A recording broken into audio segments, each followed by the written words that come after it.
Welcome, friends. Everything seems to be working correctly, with the exception of Connor. We don't have him tonight, and in fact, for some reason, I've placed Cotton in Connor's place, but that's fine. She's a better Connor than Connor anyway.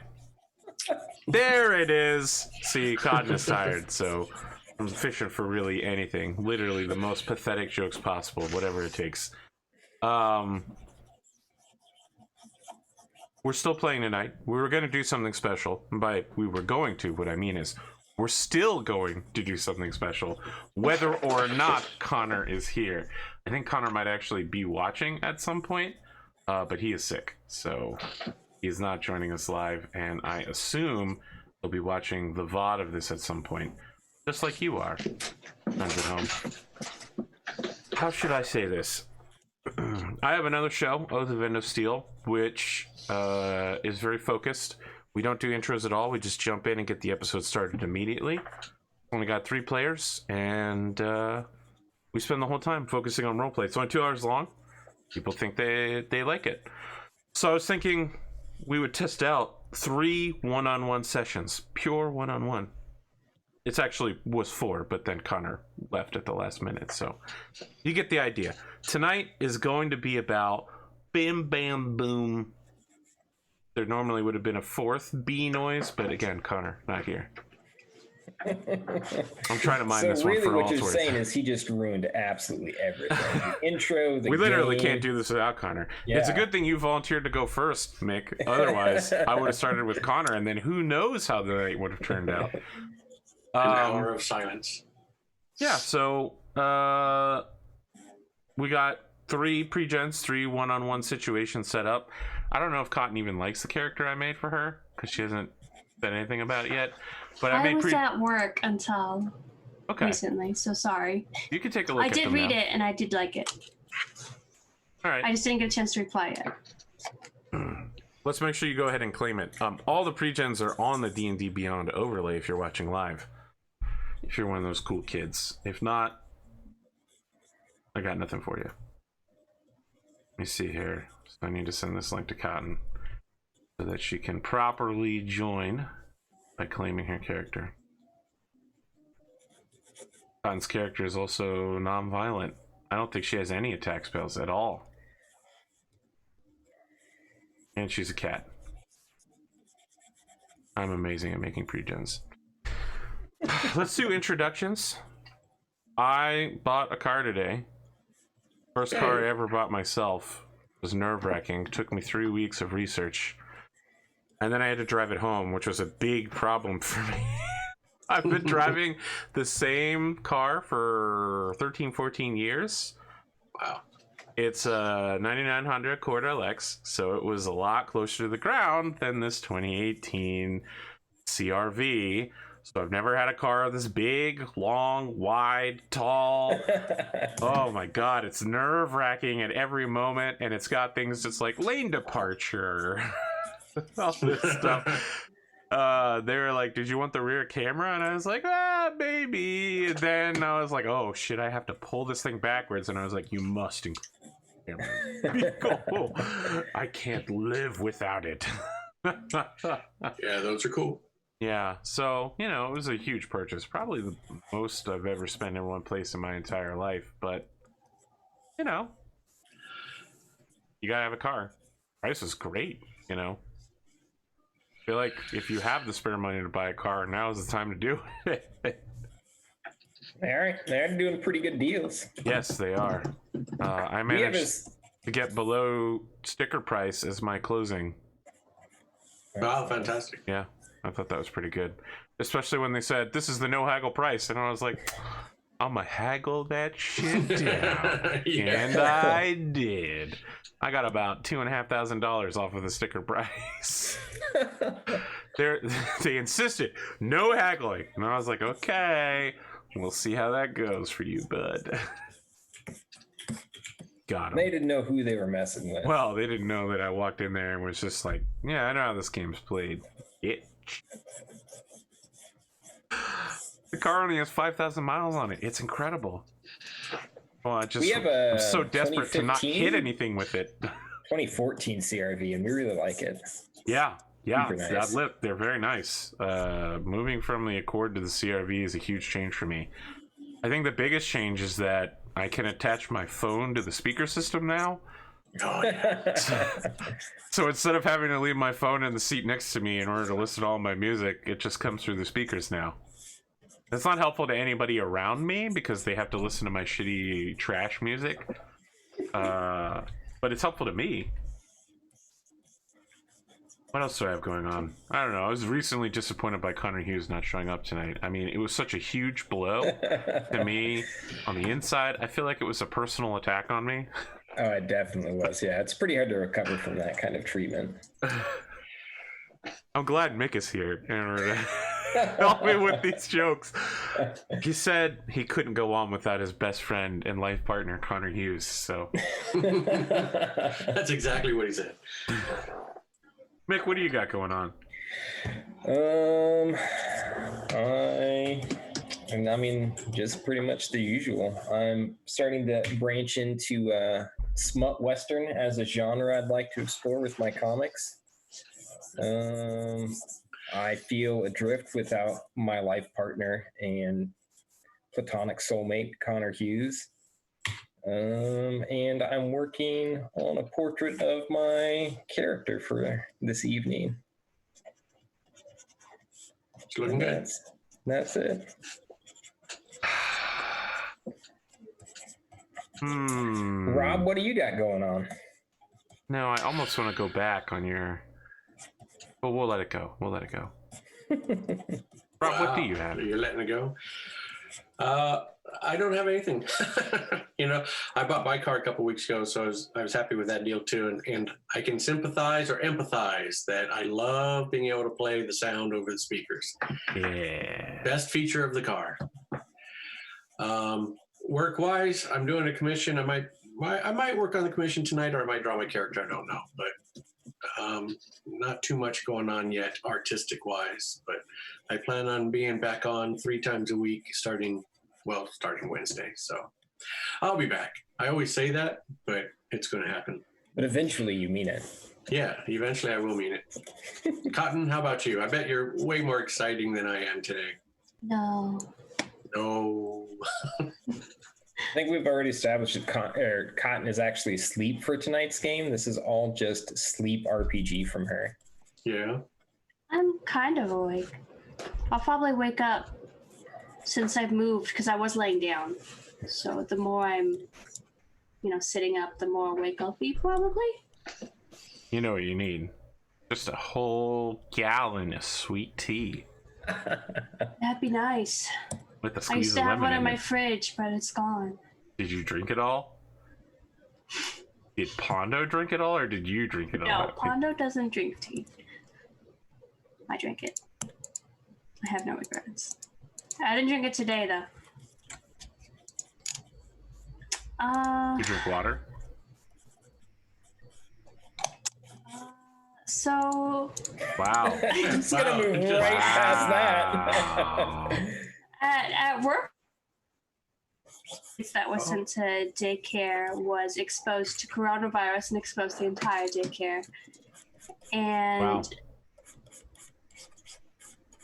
then the same day, I found out that my mom was exposed to coronavirus at work and exposed me because we had ate dinner together before she found out.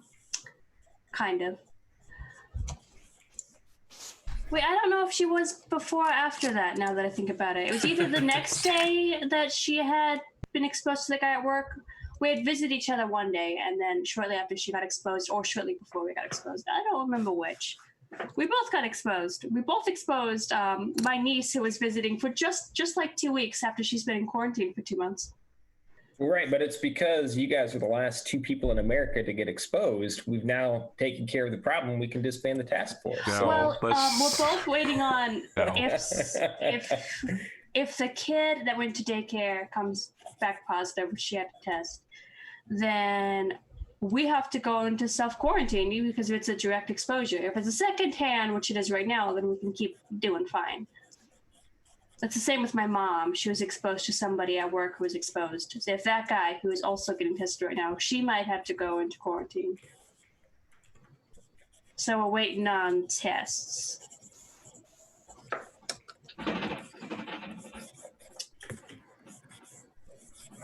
That's all I got. So yeah, there's a lot more going on with you than there was with me.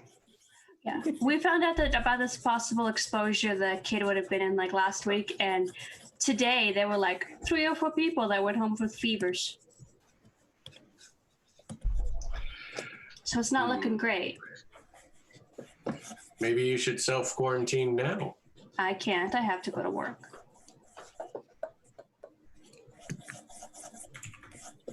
That's rough. I don't go anywhere other than work, but I really didn't normally either, so that's all I got.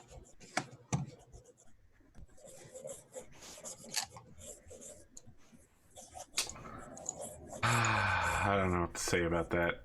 That's some rough shit. It's like that really starts off the spirit of the game. Yeah. Well, if it I makes you think feel we'll- better.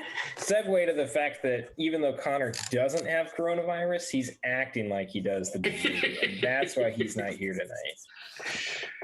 When I was looking up stuff for my character, I found out that there is a cat from Singapore that's called a Singapura. Singapore, oh my god. The cat breed is called Singapura, and it's great. I don't know what to do with that. Cats. Ugh. Listen. Cute. There's one character, Okay. one animal my characters will kill preferentially over innocent defenseless dogs. It's cats. Wow. Jesus, that's a bold stance to take. I mean, oh my god. Just, I don't know what to do with that, man. I'd say let's get this game started. It's going to be great. All right. I mean, we're starting with you, Mick, so. All right, I'm ready. You are Showa McRivis, thief. After scrambling your way up it's the... Shoma. It's Shoma with an M. Well, that's not what you put on your character sheet. No, it is. I changed it because you wrote it with the W. You wrote it with a W. I did not. in the- Look, Okay, I'm I'm scrolling going- back up. I'm going up. Scroll. I'll go back up. Scroll, scroll, scroll, scroll, Scroll. scroll. Scroll. Scroll. You did say Shoma. All right, you're right. Yeah.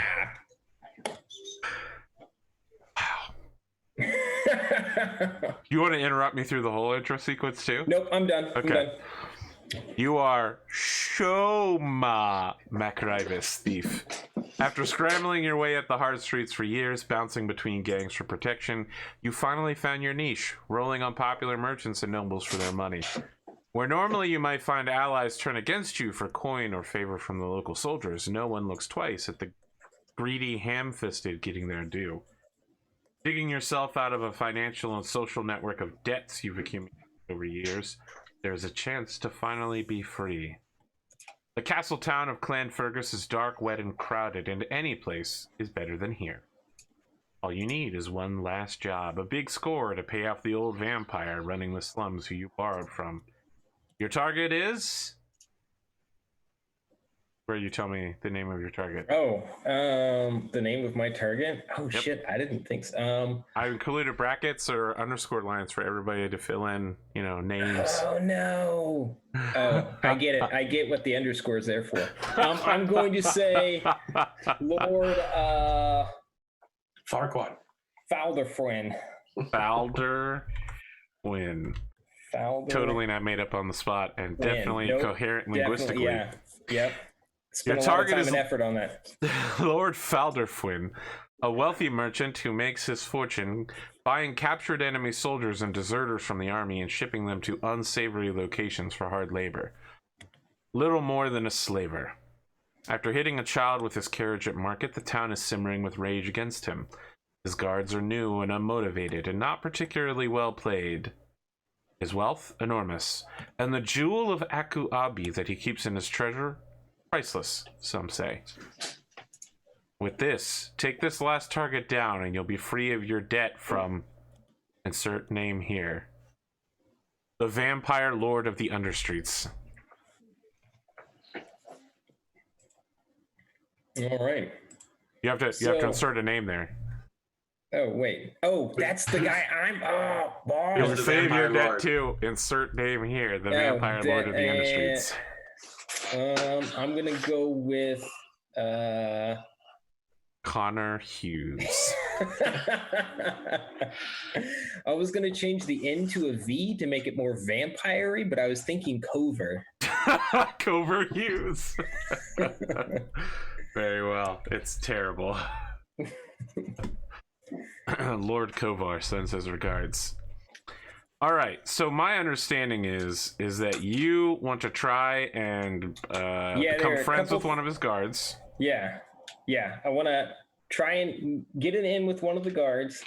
I want to really like agitate the masses even more in an attempt to get, a general street action going on the night of my burglary attempt. And I want to scout out the building as much as I can, up to and including sneaking into his manor before the actual job to get an idea of the layout. Okay. Which one of those things would you like to start with? Probably make the in with one of the guards, because that's going to make the other stuff easier. Absolutely. Well, how do you intend to make the approach on this guy? Finding him is not difficult. He lives at the estate, as all the guards do, but when he leaves, he stays in a local area. So each of these districts, each of these wards, I think would probably be a better term for it, has a low wall around it to prevent anyone from entering or leaving. But a thief as skilled as you has the physical capability to leap and climb over such a wall in the way that the common folk perhaps would not. However, these walls separate each of the soldiers' ward districts, and the roads created by the walls between this area are where the common folk make their homes. In such a place, there are also markets along these roads. Your man visits such markets, especially taverns and brothels. His routes are known to you, but how do you get close to him? Where do you approach him? In the dark of the night? As he's heading back? Do you sneak into the mansion and confront him in his own bedroom? Do you catch him when he's with a woman? I've grown up in this area, right? Like I know. Yes, you've been brought up in the whole town. People. Am I familiar with any of the ladies of the night and the places he would frequent? You tell me if you would be familiar with such things. I feel like yeah. I would be. Yeah, you're familiar with them then. So I'm going to try and hook him with a friend of mine who will then direct him towards me as a way for him to make a couple extra coins. Okay. What will you do for your lady friend who you are throwing into his path? I feel like in the course of my usual petty thievery, I disperse funds around semi-regularly to develop and cultivate contacts. Okay. And this is just part of, So at the end of this job, this woman is expecting a cut of the jewel of Akuabi. Yeah. All right. Okay. How much of a cut? We're talking 5%, 10%, 50%, 1%. Well, so I'm going in to get the jewel for the vampire. Yes, Kovar, Lord Kovar. And I guess I don't know this beforehand. I assume I will pick up other goods while I'm also in there, and I'll get her, 100 GP worth of... A nice necklace. That was my favorite scene from Guardians of the Galaxy 2, where she's like, I will buy destruction to rain down on my father. And he's like, I thought maybe you'd just get like a nice hat to show off to all the other girls. Very well. So Where do you want this meeting to be directed to? Where is this guy meeting you then? I'm meeting him in the brothel. Like he's showing up one night to hook up with her, and she's like, "Hey, here's that friend I was telling you about." And I'll be Oh like, my "Hey." god. Wow, you catfish baited switching him? Holy. Okay, so that's how this starts. You come from behind a privacy screen, and he goes, "Oh, shit. Are you fucking kidding me? I'm like, "Hey, man, let's be cool here. I'm not into you." You don't need to be into me. I'm into you. Wait, that also sounds Start wrong. standing up and moving towards the door. Keep the money. I'm never gonna see you again, darling. I'm like, would you be interested in leaving with more than you came with?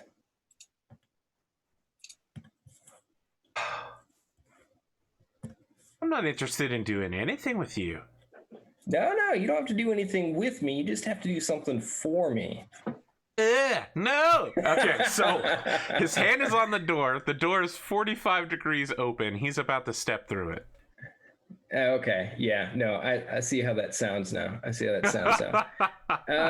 I'm like, listen, are you a big fan of shit? Whose name I can't even remember? Lord Kovar. Lord Falderfwyn. Oh, Lord Falderfwyn. Yeah, he says, "That's my employer."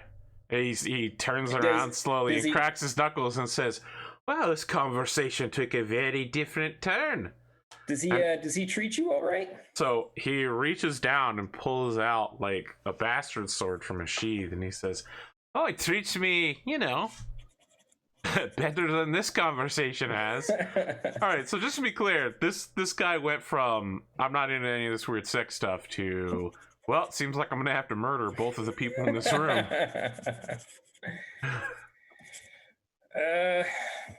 I mean, I don't know. This is the most McComicker adventure we've ever had.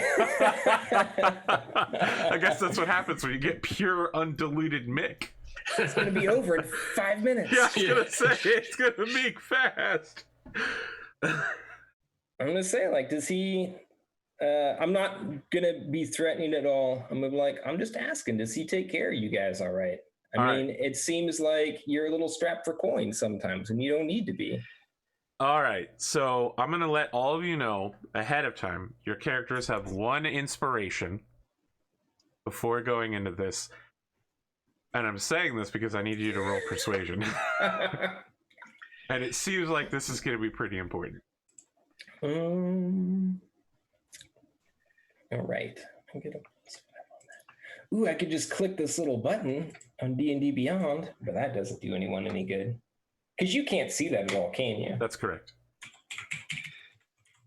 If you want to just tell me what the final number is, I'll trust you. No. Ooh. Okay. 20. See, I knew I liked Roll20's Dice Engine better. I've never complained about the Roll20 Dice Engine. Oh. Wow. He slowly begins resheathing his sword and says, "All right. I'm willing to listen to what you have to say. Normally, I wouldn't trust a man like you, ambushing me in my place of business. Coming over here talking about how you've been following me, knowing how much I spend. But I have a pretty good idea of who you are. I think you're that Shoma fella. They call you the hero of the slums." Yeah, it's me. I don't like to brag about it. And I'm, Yeah, you seem like a real pious fellow. I mean, I'm better than them that I steal from, and that's good enough for me. I'm wondering if you want to do your part to be a hero of the slums. Not And get back particularly. at that. I prefer that I be paid.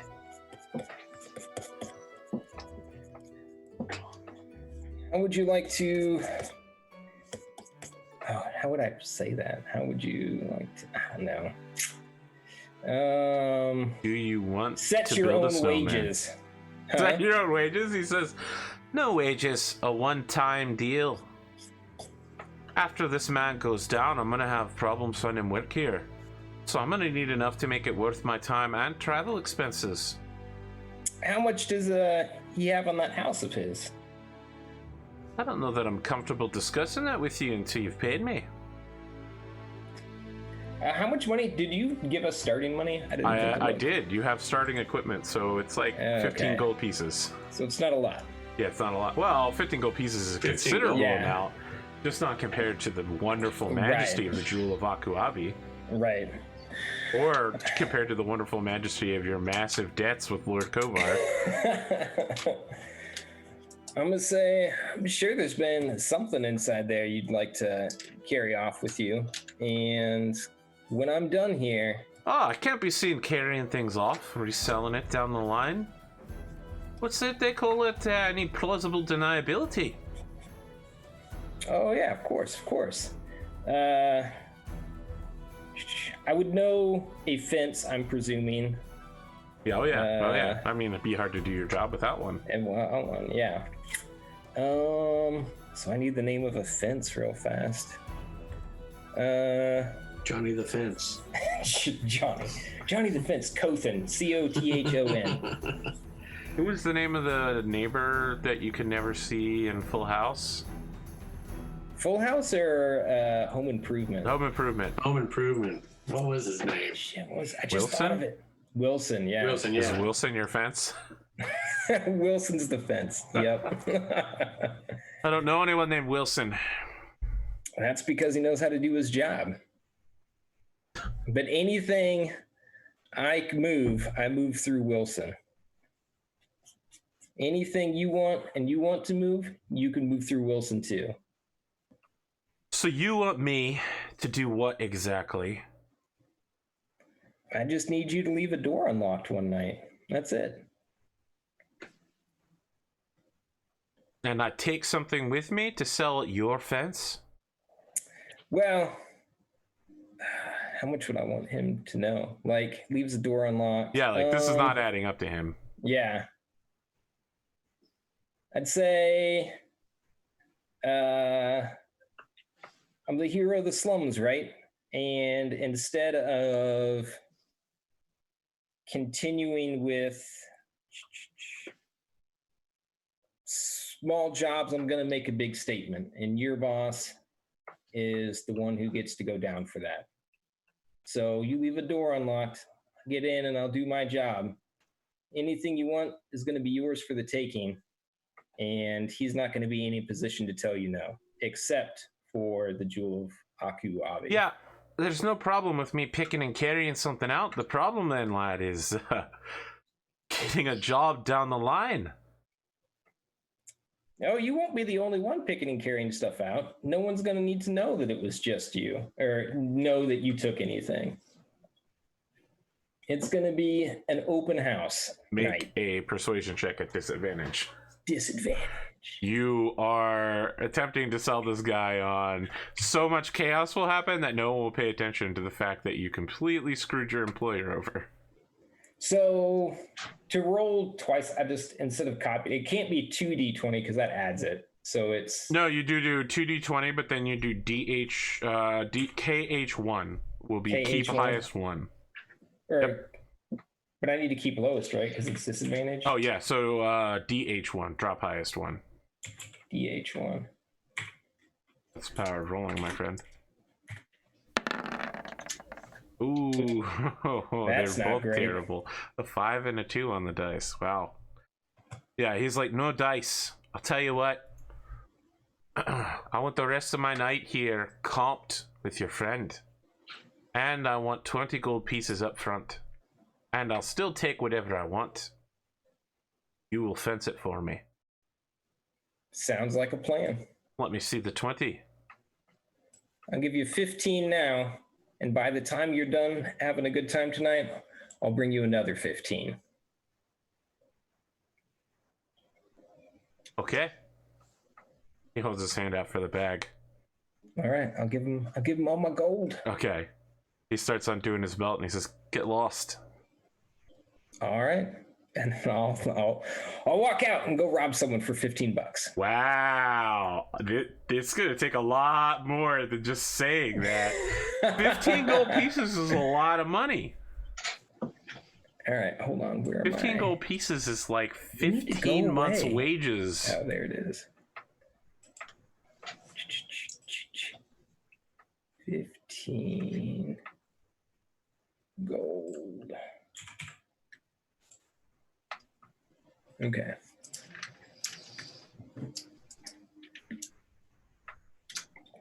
All right.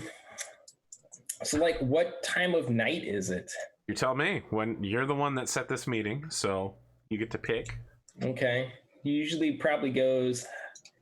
So as a guard, does he live on site He at does. his work? He does. He does? So you're on the like wall market outside of the district. This guy, Lord Falderfin, makes his home right at the entrance to the soldier district for the ward that they live in. Because Okay. he's an important person within that faction, but also he needs to be able to move goods in and out of that ward very quickly. So he picked up a house that was right there at the Right entrance. there on the corner. So Okay. this guy just like walks out to the street market and does his business and goes back. Okay. But so it's a fairly prosperous area then. Like there's a lot of foot traffic. Not Yeah, there's a lot of prosperous, foot but traffic. I there's- wouldn't say it's fairly prosperous. I foot mean, traffic. it is directly outside the home of a slaver, so it's going to Right. attract an unsavory crowd. Right. So are there slave stalls or anything? Not at this time of night. And he's not, I said slaver. He doesn't technically enslave people. He holds fallen soldiers from other factions hostage until someone can pay for them, and they have to work off their debt until that time. So it's not technically slavery. Okay. So he can't like sell these people, but he can put them to work for I'm eternity. actually just going to go to Wilson. Oh boy, you head to your fence, Wilson. It takes a little while because he doesn't live in this district. So you're Okay. walking along. The roads here are absolute shit. I mean that literally. Like horses poop in them regularly. No one maintains this area. You know, the in between streets not well maintained. Not like the noble wards or the soldiers' wards are. So it's just mud. Up to your ankles or more there. The wall presses in from every direction. When you can even see the wall between two thin sets of housing and markets and stalls everywhere you go. Wilson lives in a fairly nice neighborhood.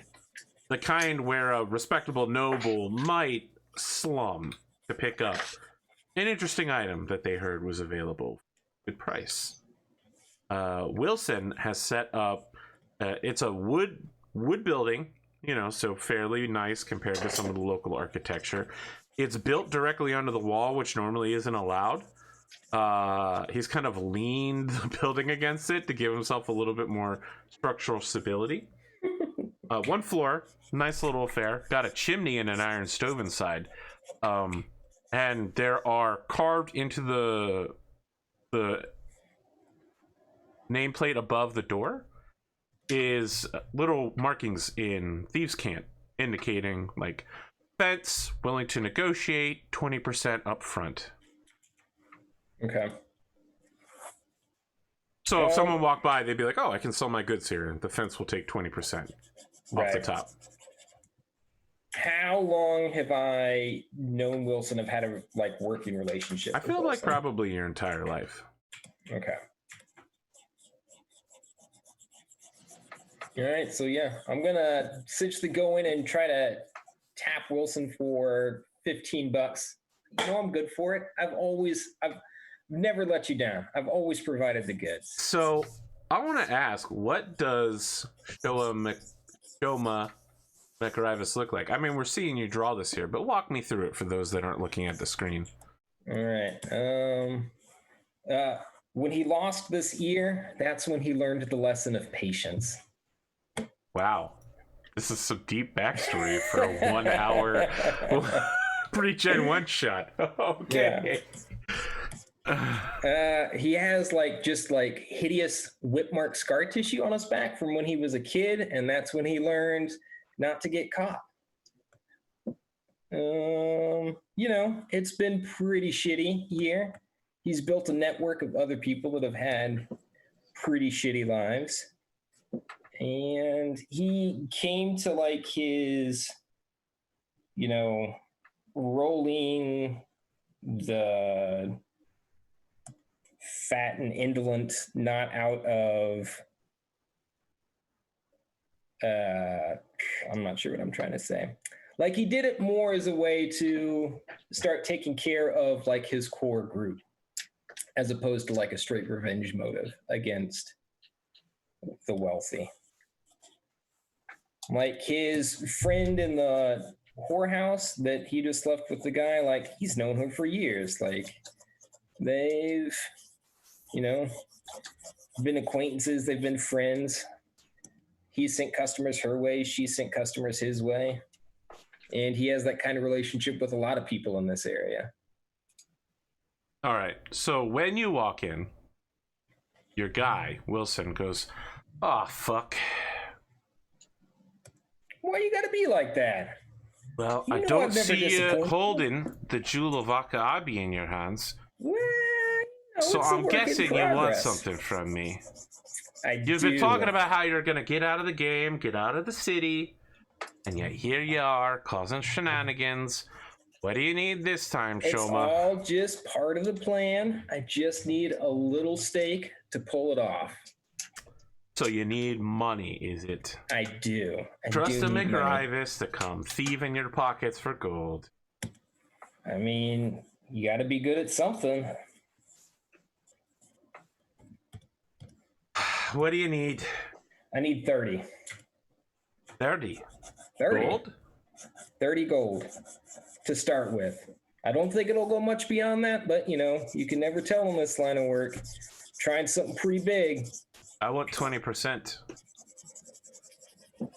Oh, I've always taken care of you. You can trust me. I'm a trust fund baby. Okay, Hamilton, calm down. My understanding is that you were giving the jewel to Lord Kovar. Gonna be awfully hard to get me my 20% if you're giving it away for free. Well, I'm giving part of it away for free. There's a lot more where that came from. Does Lord Kovar know about this? Lord Kovar only cares about the Jewel of Akuavi. What does he need to know about the rest of it? So you're planning to take everything? I'm planning to take as much as I can carry. Gonna be I've a got lot of heat big on hands. me. What you need is a bigger sack. There is an obvious joke there that I cannot for the life of me reach right now. See, what's great is what I meant was the size of your thief sack, but what I knew everyone would catch is the size of your sack. What's that kind of double entendre that doesn't come easy? But when you're a man who tries to make terrible puns every day of his life to intentionally pain everyone I got around. it. Yep, you got there, Cotton. I'm actually shocked that you got it, so I feel Well, she bad had about to look myself. She had to ask Google, what is Slack slang for? Yeah. I feel bad. I feel like I've somehow made the world slightly worse. Less pure. You could blame Pondo. He makes jokes like that all the time. I'm not gonna blame Pondo, as much as I want to.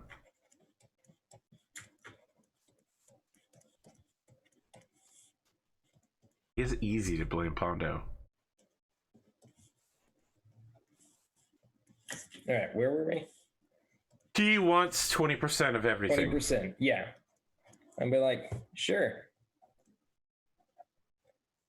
I'll take care of you.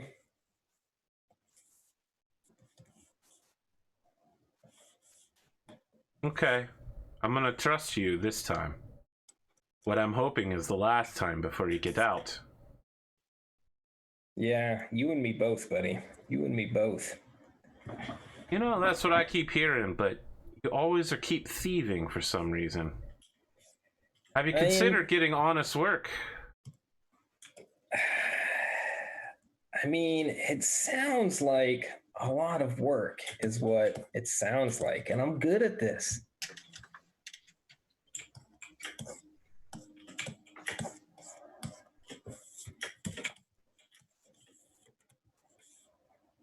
All right, so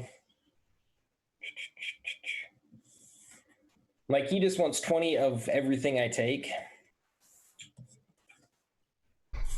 Yep. Okay. I mean, you know, you could try to sell the stuff yourself, but then you're stuck here trying to sell things forever. Yeah, no. Wilson's good for 20%. I'm glad you think so. Wait, what was the name of the guard guy? His name is Chaz, but you didn't ask. Chaz. Okay. I would have asked my friend because she knew him for a while. Yeah, his name is Chaz. All right, and I owe him another 15. Okay. How long ago was it since he killed the kid? Falderflynn. Less than a week. Less than a week? More than a day. Okay. So word's gotten around the whole city. People nearby are still a little peeved about it. The rest of the city's starting to learn. Okay. So with like the contacts and people I know in the area, I would want to use them to mostly spread the unrest. And what I'm looking for is somewhere between a kerfuffle and a riot outside his house. Like a protest? Maybe I do need more of a riot. Like I want something that's loud and messy. That's a riot. Okay, definitely a riot then. You can make it a protest. They could go like right up to his house with all their guns. They just want to be let outside again. Is that too much to ask for? Sorry, I really should not be delving into politics, but I'm taking these easy cheap shots for no apparent reason. Yeah, look, a protest will be non-violent, but they'll be outside shouting and shit. If you want them to like beat at the doors of the ward gate and probably be put down by some soldiers but cause a lot of chaos, that would be right. I want them like on that edge where like the soldiery would like be watchful, but like we don't need to step in yet because they're just loud and angry. But then are you personally getting these crowds turned up, or are you going to somebody? Yeah, I want to use like my contacts in the neighborhood to get these crowds. And what are you paying them? That's the question. So I feel like there's probably a guy that's the head of the neighborhood association, and you go to him. He's in like a tavern. He's stridering in a corner, right? Like he's the big cheese. He's smoking alone in the corner. Everybody's afraid of this guy, or at the very least highly respectful. No one approaches him without getting permission from a guard nearby first. Yeah. He looks like a butcher, and he has an apron on. When you enter, he rolls his eyes and lets his bodyguard allow you to approach, and he says, "So, it's you, McRivas. What the fuck do you want?" I'm here to take care of a couple of things, not the least of which is helping to solve our neighborhood's Falderflynn problem. Aye, Falderflynn's a bastard. Yeah. So is everybody else, including you and your mum. Yeah, but I mean, my mom and I haven't killed any kids recently that I know of. Aye, it's a problem. It is. I've been keeping a close eye on him for some time. I think it's time someone did something about that problem. You saying you're going to work that McRivas magic on him? I'm putting something together.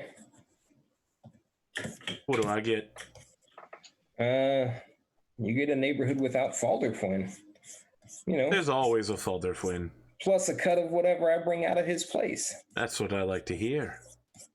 So he reaches underneath the table and pulls out a slightly rusty, blood-covered butcher's knife and slams it into the innkeeper's table. And the innkeeper's like, "Hey!" And like the guard starts heading over there, tosses him a couple of silver, and he says, "What's my cut?" While holding onto the butcher's knife, but looking at you with slightly crazy eyes. You're like, how does 20% sound? 20% sounds like a lot. What does 20% buy you? I need a riding crowd of angry townsfolk outside his house. Not, not so much that the guards are going to disperse them, but right on that pitch. So when they see an opening present itself, they'll take advantage of it.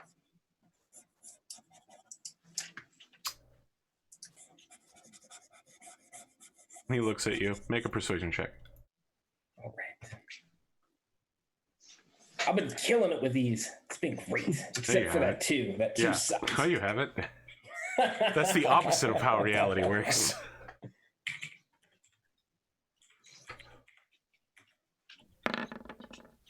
Uh, 14. I don't like these dice. He says,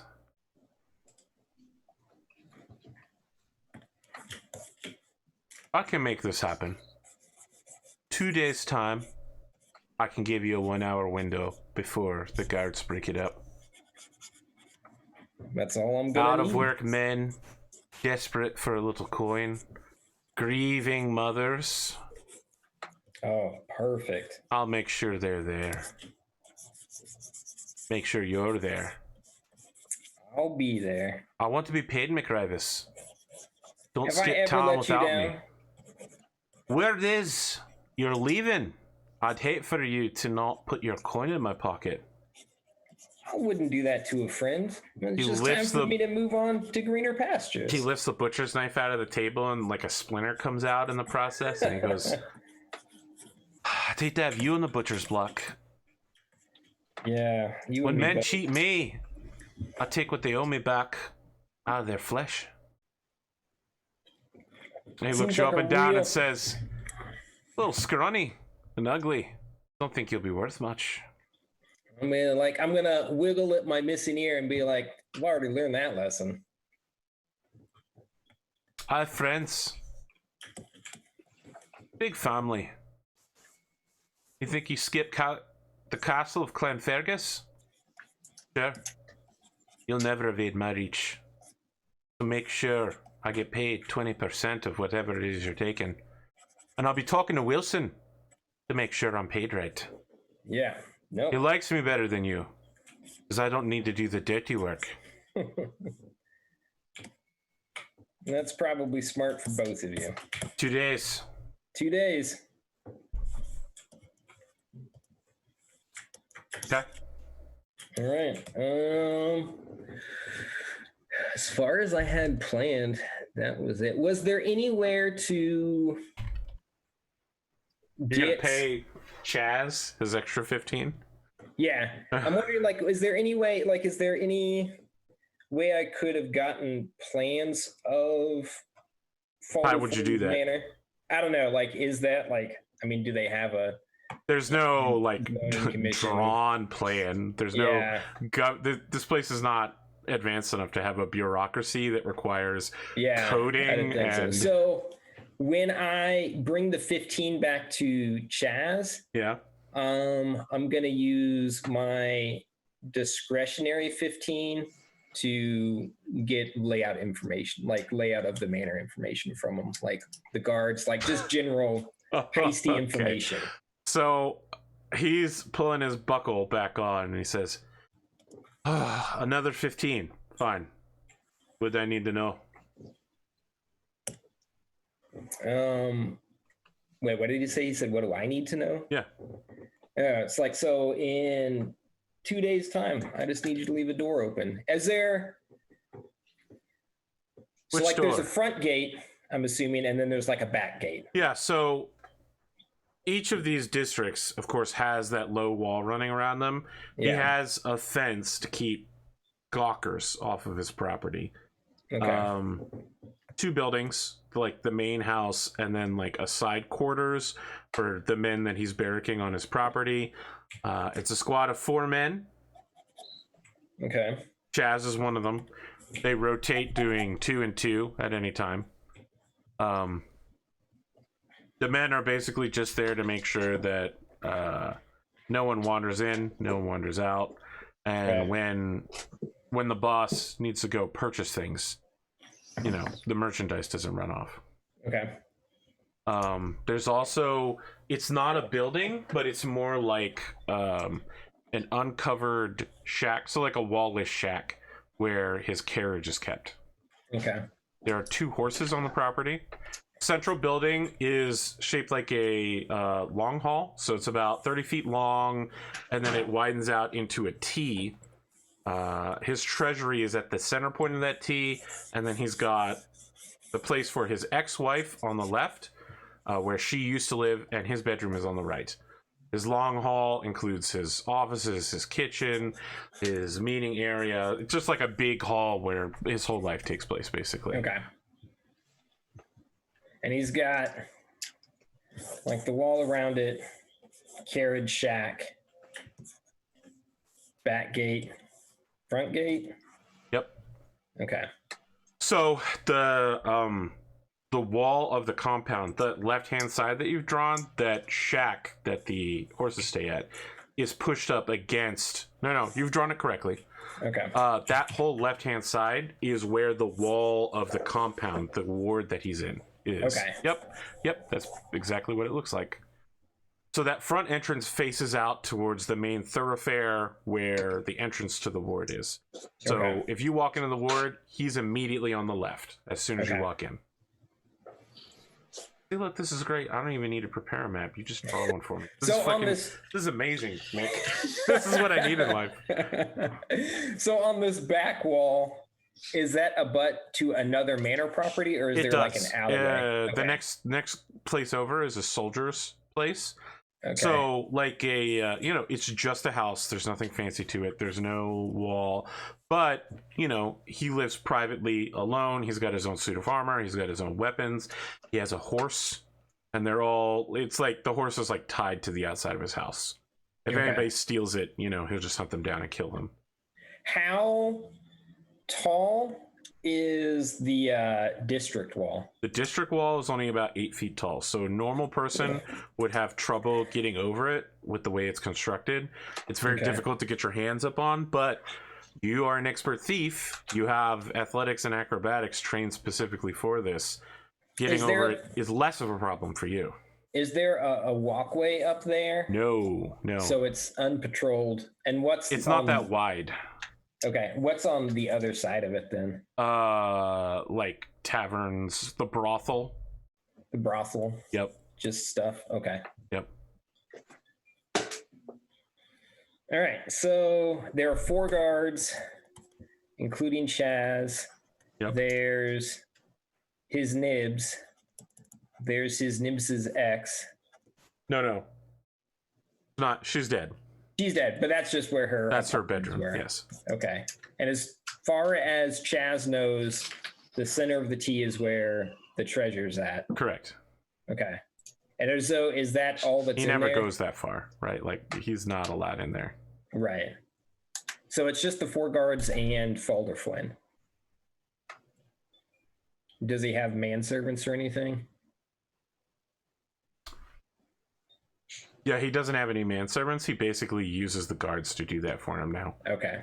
I think Chaz will tell you that there used to be such employees, but they quit recently because of he's been getting nastier and nastier. Right. And Chaz has never been in the main building, or has only rarely been in the main building? He goes in occasionally just to inform the master. To answer chat, the answer to the question is we're doing 3 one-on-one sessions tonight. And the tags at the bottom do not display the correct character name or classes or levels.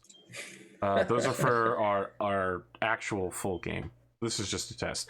Sorry. But if you look at the D&D Beyond overlay, it will tell you the correct everything.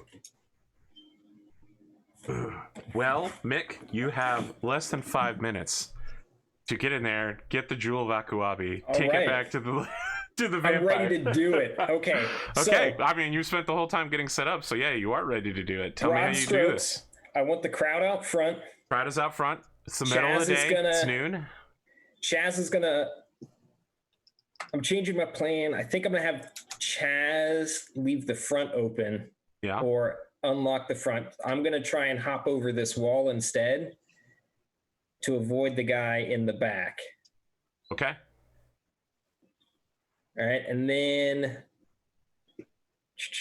but Chaz didn't know much about the inside. What is my? How am I with Let's start with you jumping over the wall. Connor? Okay, yeah, let's do it.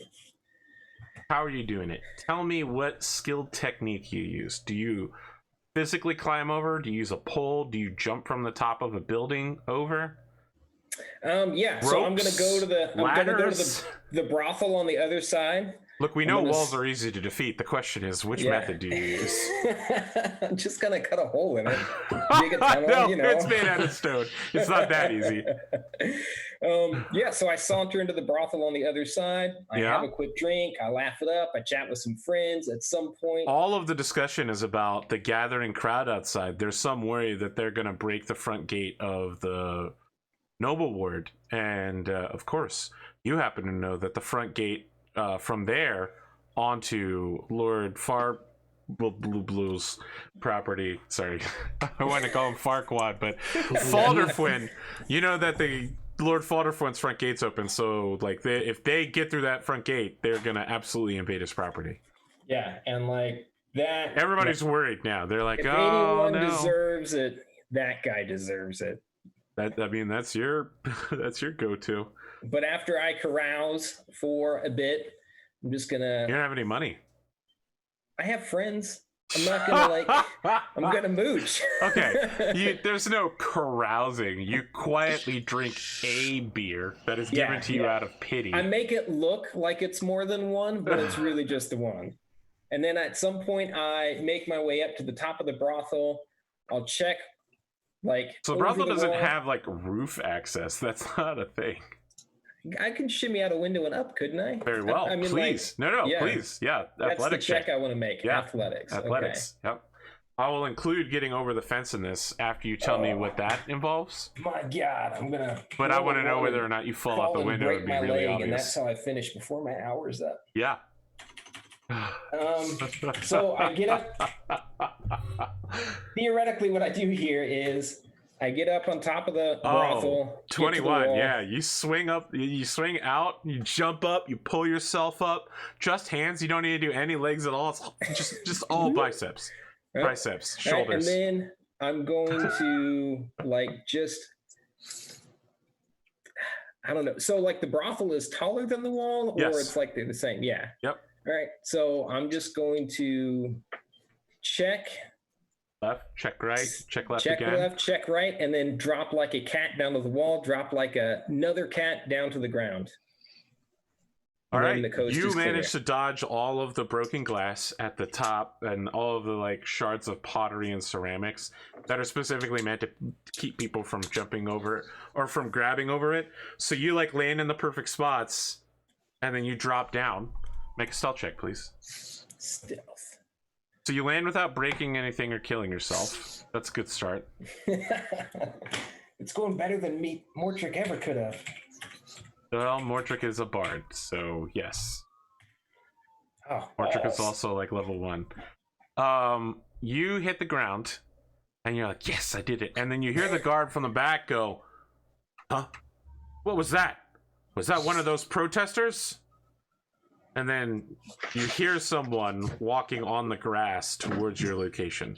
You have a few seconds before he rounds the corner of the property and sees you standing right next to the stable, next to the horses. Yeah, you're drawing where you are right there? Yes, and then exactly. so like this guy's over here. Yeah, he's about to come around. around the corner. You've got about 3 to 4 seconds. What do you want to do? All right, I want to try and dash to this corner. Absolutely. Please make an athletics check again. Athletics.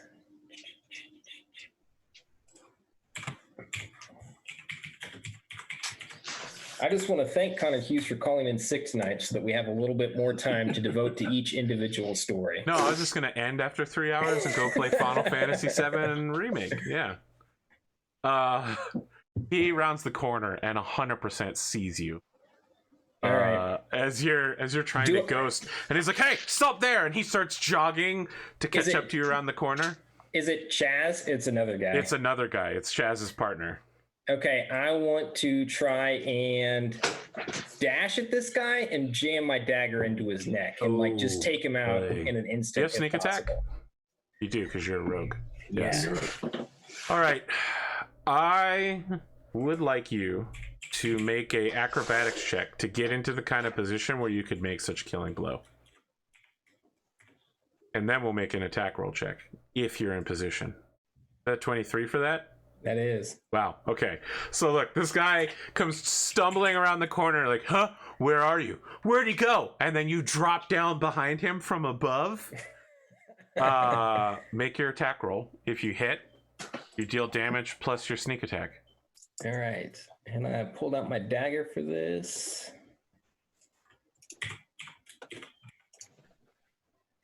Yes, that will hit. Yes. Nailed it. You got, right, no, but you got to then- Liam O'Brien now. You got to be like, well, he's surprised, right? So it's a critical. Do I get sneak attack? I get It's sneak attack, automatic critical, full damage. I don't have to roll the dice, right? Extra 2d6. I'm so mad at critical roll. I'm so mad at them. I'm kind of with you now. Like Rebecca and I took your concerns to Rebecca. We hashed it out. We've decided amongst ourselves, you are in the right. They are bought in the wrong. $300 cameras for all of them, And, like- and studio microphones, and Yeah, and like the mobile green screen that I have. They have the same equipment as me, and they're like, this isn't good enough to make a tabletop role-playing game show. And I'm like, ooh, boy, listen, you're the only group out there meeting in person right now. I get it. They have their own rhythm of doing things, and they do it well, but it sucks to see them be like, no one else can do what we do. yeah. I mean, with that damage, man. There it is. 13. You jab your dagger into the back of his head, and he goes, "Ugh!" It slowly slides to the ground. He's super dead. Super dead. And like super dead right here on the side of the house is what I'm hoping Right at for. that time, you start hearing slamming noises as people begin battering ramming the noble ward gate, and soldiers come running out of their house. So you're like pressed up against the wall. You look around, the shoulder camera, gives you that around the corner look that you physically impossible, but you see soldiers like hastily running. They're like putting armor on. They're like squires are coming after them like, your chest plate, sir, your chest plate. They're moving to like defend this gate because they know if it breaks down, these people are going to invade this area. Yeah. So that's bought you a few seconds of lack of chaos. No one has noted that you've killed this guy yet. Okay. Chaz is in fact looking the wrong way. He's looking towards the gate now as if worried he might be caught up in this. And you see him looking like towards the gate, towards the guardhouse, towards the gate. And the guardhouse is... Guardhouse is on the other side of the property from you. It's on the right-hand side. It's over here? Yep.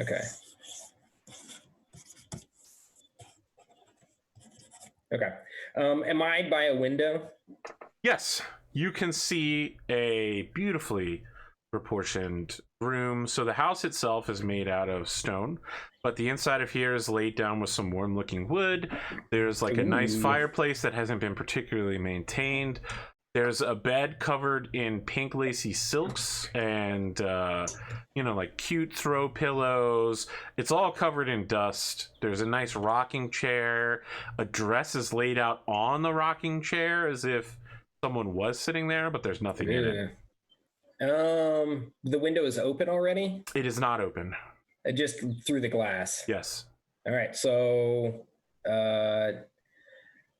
quick check for traps since time is somewhat important, and I'm going to try and get the window open. Please make a perception check then, if you're doing it quick instead of correctly. Yep. Doing it quick. The McComicker way, doing it quick. Yeah. Why spend time and make a quality product when you can just absolutely shit something out. Yeah, Whoops, well, wrong thing. you check it, and you're fairly Oh, certain. I need my. What's your plus bonus? 1. My bonus is 1, so it's a 9. Okay. Yeah, you're certain that there aren't any traps here. You think this is just the room of a well-maintained dead woman. Okay, so I'm going to open the window. As you do, you hear a clamoring noise as something that was above the window shifts when you move it, and there's like a bucket has fallen, and you hear someone like shout, "Guards! Where are the guards?" Okay, and then I'm going to. So Chaz is over there. Correct. 1's down. I've got 2 to deal with. Maybe that guy. From what I heard of his voice, how close to me does he sounds sound? like he's in his own bedroom. So it's from across the way. And how low is this wall that goes around his place? It's more like a fence, and I'd say like 2 feet tall. 2 feet, and it's a fence. And like guards are like, or the knights are moving this direction. Yeah, they're more like moving down the right-hand side directly. Right. Because the wall is there, so no one's coming from the left-hand side. They're all coming from the right-hand side to the bottom. Okay. So I want to boost the body in through the window and then go in the window myself. Okay. Interesting call. What's your strength score? 12. I feel like you are not strong enough to do this quickly. I'd like you to make an athletics check.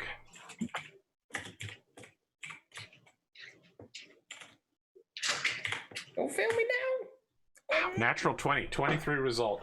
Yeah, you are not certain how you got strong like this. Maybe it's just adrenaline. Maybe you're just savoring the fact that you totally murdered this guy, but you squat his body up, press him through the window, then you jump through yourself. All right, when I'm in the room, The blood and brains of this guy is getting everywhere in this beautifully maintained pink room. As soon as I'm in the room, I want to head across the room to the door. Okay. And to the door. So the question is, are you going to the door to the south, to the office, open hall area, or are you going to the door to the treasury? So, like, what does this room look like? So, bed on the north wall, the chairs in the upper left-hand corner. There's a dresser on the south. And then there are 2 doors. One in the southeast corner that leads into the main hall.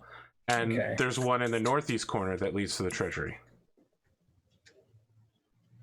All right. I want to check the top door for traps. How thorough? But he yelled, Are you spending the time to investigate it, or are you looking at it with perception? How long does that take? Like, is there like several minutes? Yeah, no, just quick. I ain't got time for that. Ain't no one got time for that. Yeah, and certainly not you.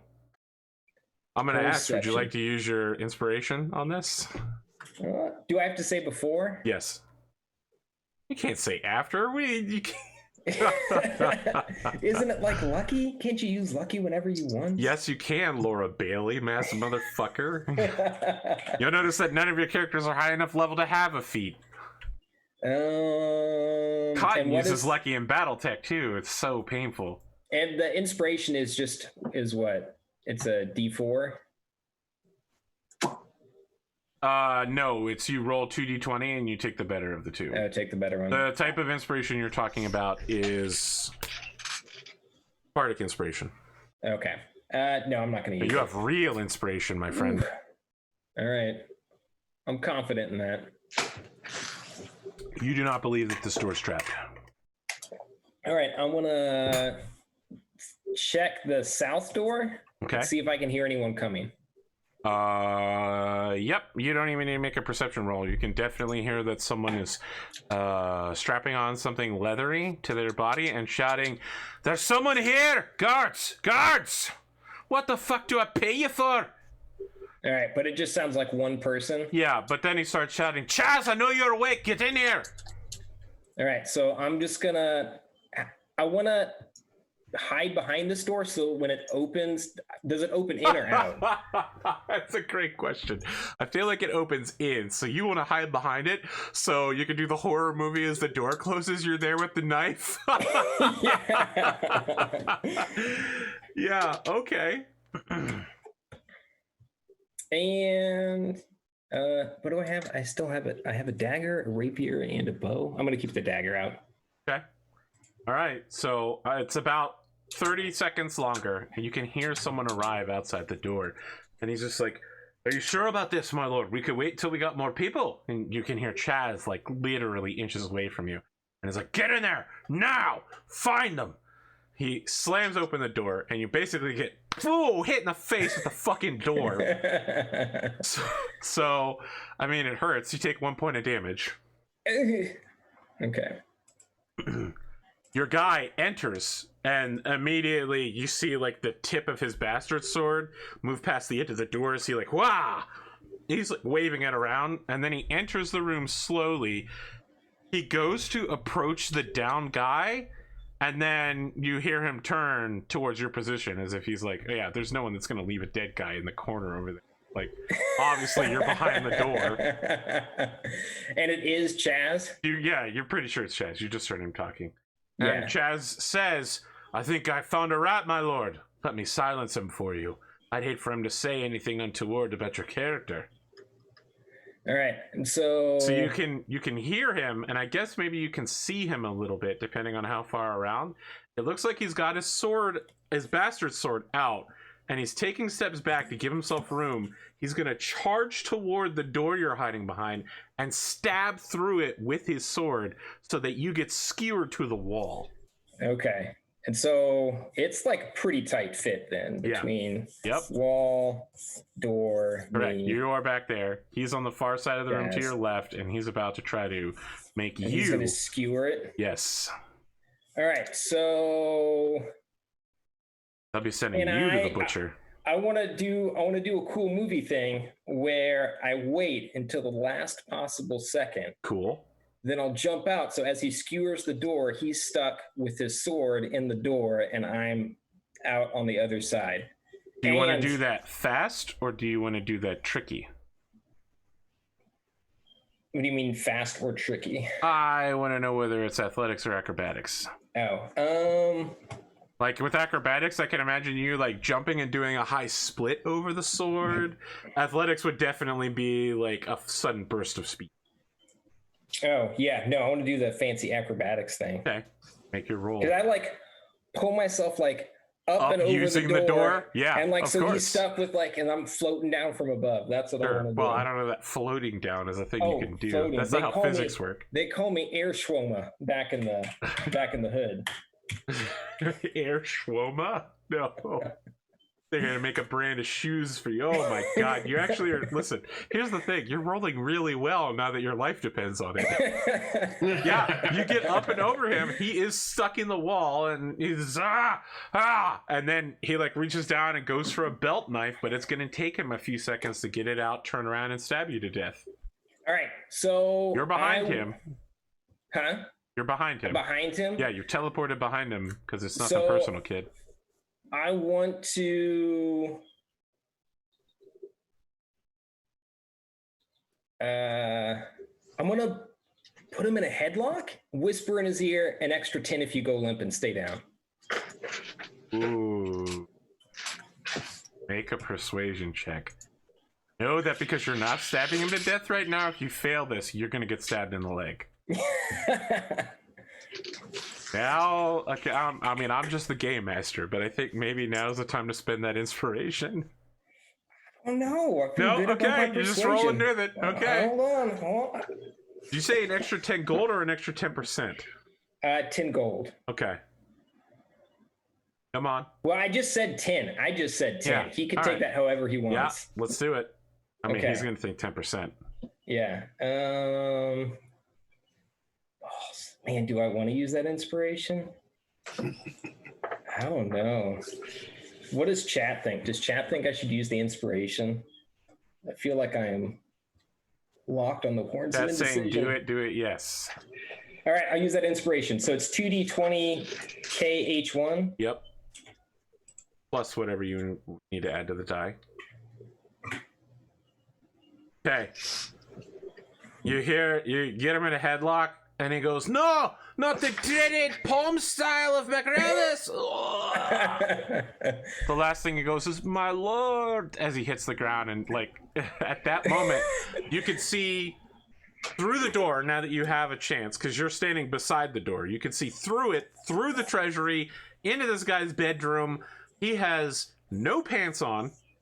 He's got socks and boots and a long shirt, and he's trying to struggle a chain shirt over his belly. And he's holding like a sheathed sword that also has a clasp on it that he's gonna have to undo.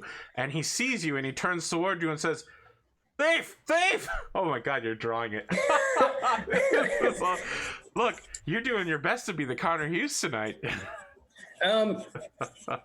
I have a short bow, but I've been using my dagger. Is it like a full action to switch out? No, you can do it as part of your movement. You can sheath one weapon and draw one other weapon. Okay. I'm gonna... And how far away is he? I'd say maybe less than 15 feet. Less than 15 feet? You could be on him fairly quickly. Yeah. But if you wanted to shoot him with a bow, you could also do that fairly quickly before he could get up to you, because he has no pants.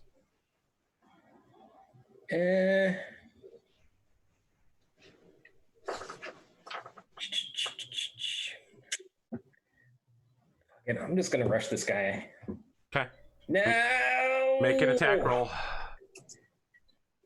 No, I'm gonna pull the bow out. Okay.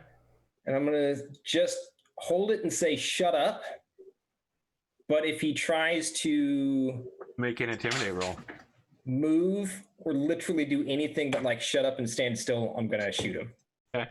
Intimidation? Yeah. Now I need that. But just think if you'd rolled that 4 during the persuade. That's true. Rolling the dice. Okay. You can see he's about to call out and try to undo the clasp, and now he's standing here with no pants on.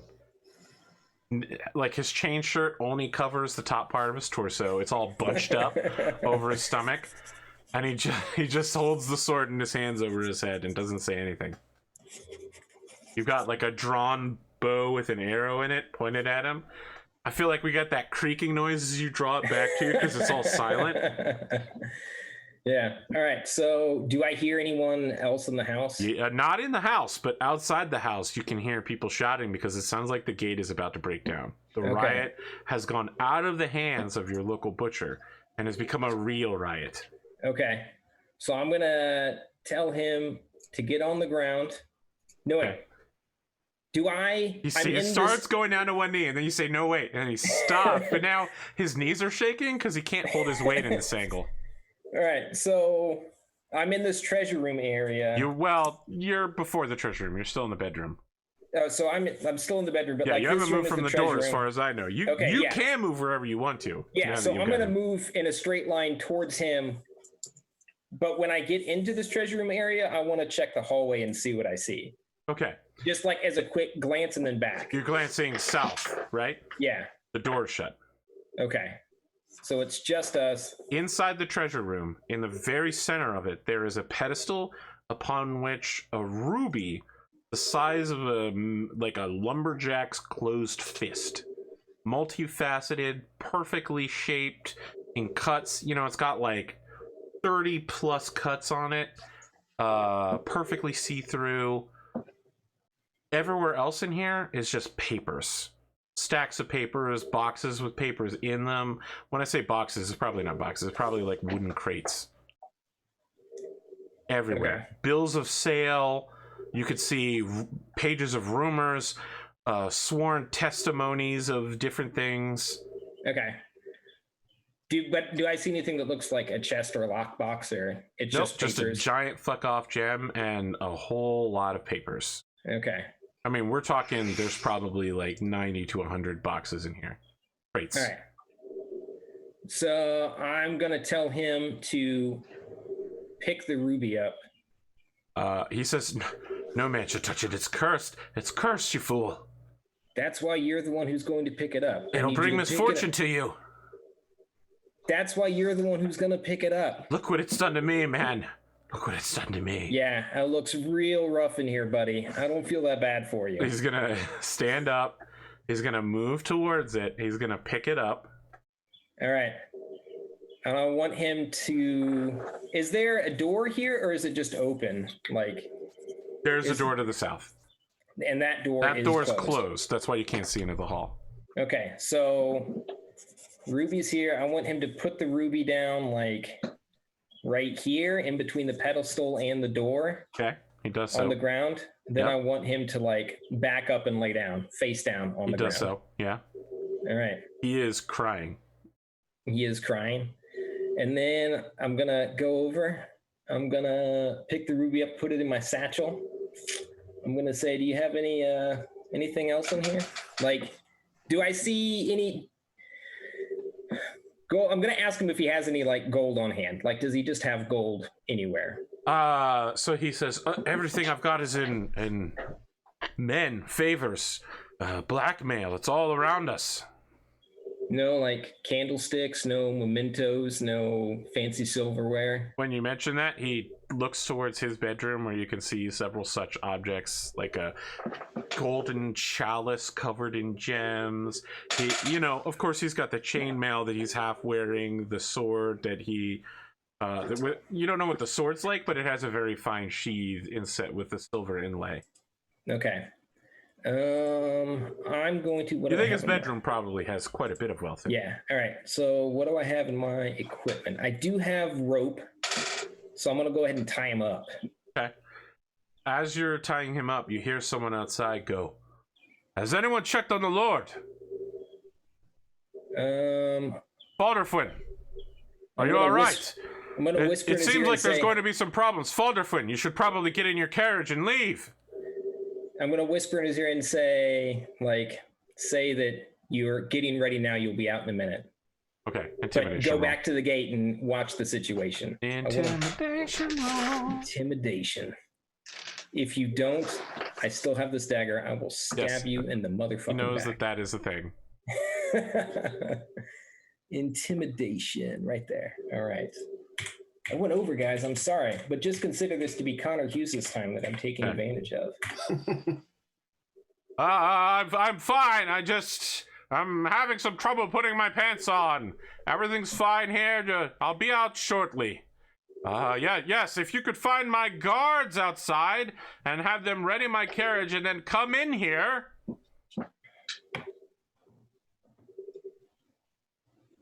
Does the guard leave? Do I hear the guard leave? So this guy isn't a guard for like this person in particular. He's one of the soldiers who rushed to the scene. But yes, he does leave. You can hear him going to the guardhouse and saying something. Hey, wake up, you lazy dogs. Okay. We have problems out here. You're needed. So as soon as he leaves, do I have him tied or am I still in the process of tying him? You have him tied now. I do have him tied? Yep. Okay. Gonna gag him as well. With what? I'm looking at my equipment. I'm just gonna shove his mouth full of ball bearings. Hey, that's a thing you have. I'm not actually gonna do that. I just saw those ball bearings. You could accidentally kill him, but yeah, it'll work. I have the extra rope. I just like shove a rag in there and then tie the rope in front of it. Okay, sure. That's what you're into, man. Yeah. I don't look too closely in your personal That's how this guy rolls. Is that how Shoma McRivis rolls, or is that just how Mick rolls? There's a lot of crossover. The line is pretty thin between the two of us. Listen, I'm aware that all of your characters are basically just you. Yeah, all right. What's next? I'm gonna go in to how hard would it be for me to knock this guy out? How skilled Am I are just you gonna at have to sit knocking? there and like beat on him Yeah, until he goes? I gotta ask, like, how skilled are you at knocking people out? We've seen that you're good at stabbing people to death, but there's a big difference between hitting someone to knock them out instantly and hitting someone repeatedly until they fall asleep Black out. Yeah, or that's the thing. die from being bludgeoned to death. That's I don't know that your character has displayed the kind of military Yeah. training and I don't think I could expertise. just knock someone out like that though. All right, he's bound and gagged. I'm going to head into his room. Yeah. Just start grabbing shit, putting it in my thieves satchel with How long are you going to take to do this? the wall outside is 8 feet on the brothel side. And then how far from the top of the wall to like are there gaps I could drop down on the other side, or am I gonna have to scramble up on top of a building on the other side? You can find a gap, not directly there, but like to the north or south. The problem, of course, is that in either direction, the house is not going to be able to block for you. And you'll be exposed jumping over now that there's such a huge commotion outside. Right. So, like, my plan would be to dash out this window straight to the wall, up and over, and then just get lost on the other side. Sure. Okay. And if it works exactly like that, that'll go well for you. Yeah. So that's how I'm assuming it's going to go, because everything always comes up my direction. So I'm going to go into the room and I'm just going to shovel as much crap as I can until I'll hear the guards come back to this door. Because that's the door they were at, right? When they were talking to him? Mm-hmm. Yeah. How much stuff are you grabbing? So how long are you grabbing stuff? Like there's goblets. Are there like just piles of coins, or is it like in goods? Listen, let me ask you, do you keep a huge pile of $20 bills just in stacks around your loose stacks? Listen, like 20 here, 20 there? I draw comics for a living. I have one of my bathtubs just filled up with ones that I can swim in like Scrooge McDuck. What? But so it's like goblets, candlesticks, that kind of a thing. Yeah, there's no loose currency here. No one, that's unrealistic and no one does that. Yeah, okay, yeah. So I'm just going to grab as much of that stuff as I can fit. Okay. All right. So Do I see any other bags in the room? Yes. All right, I'm going to fill up one of those as well. All right. Make a perception check. Perception.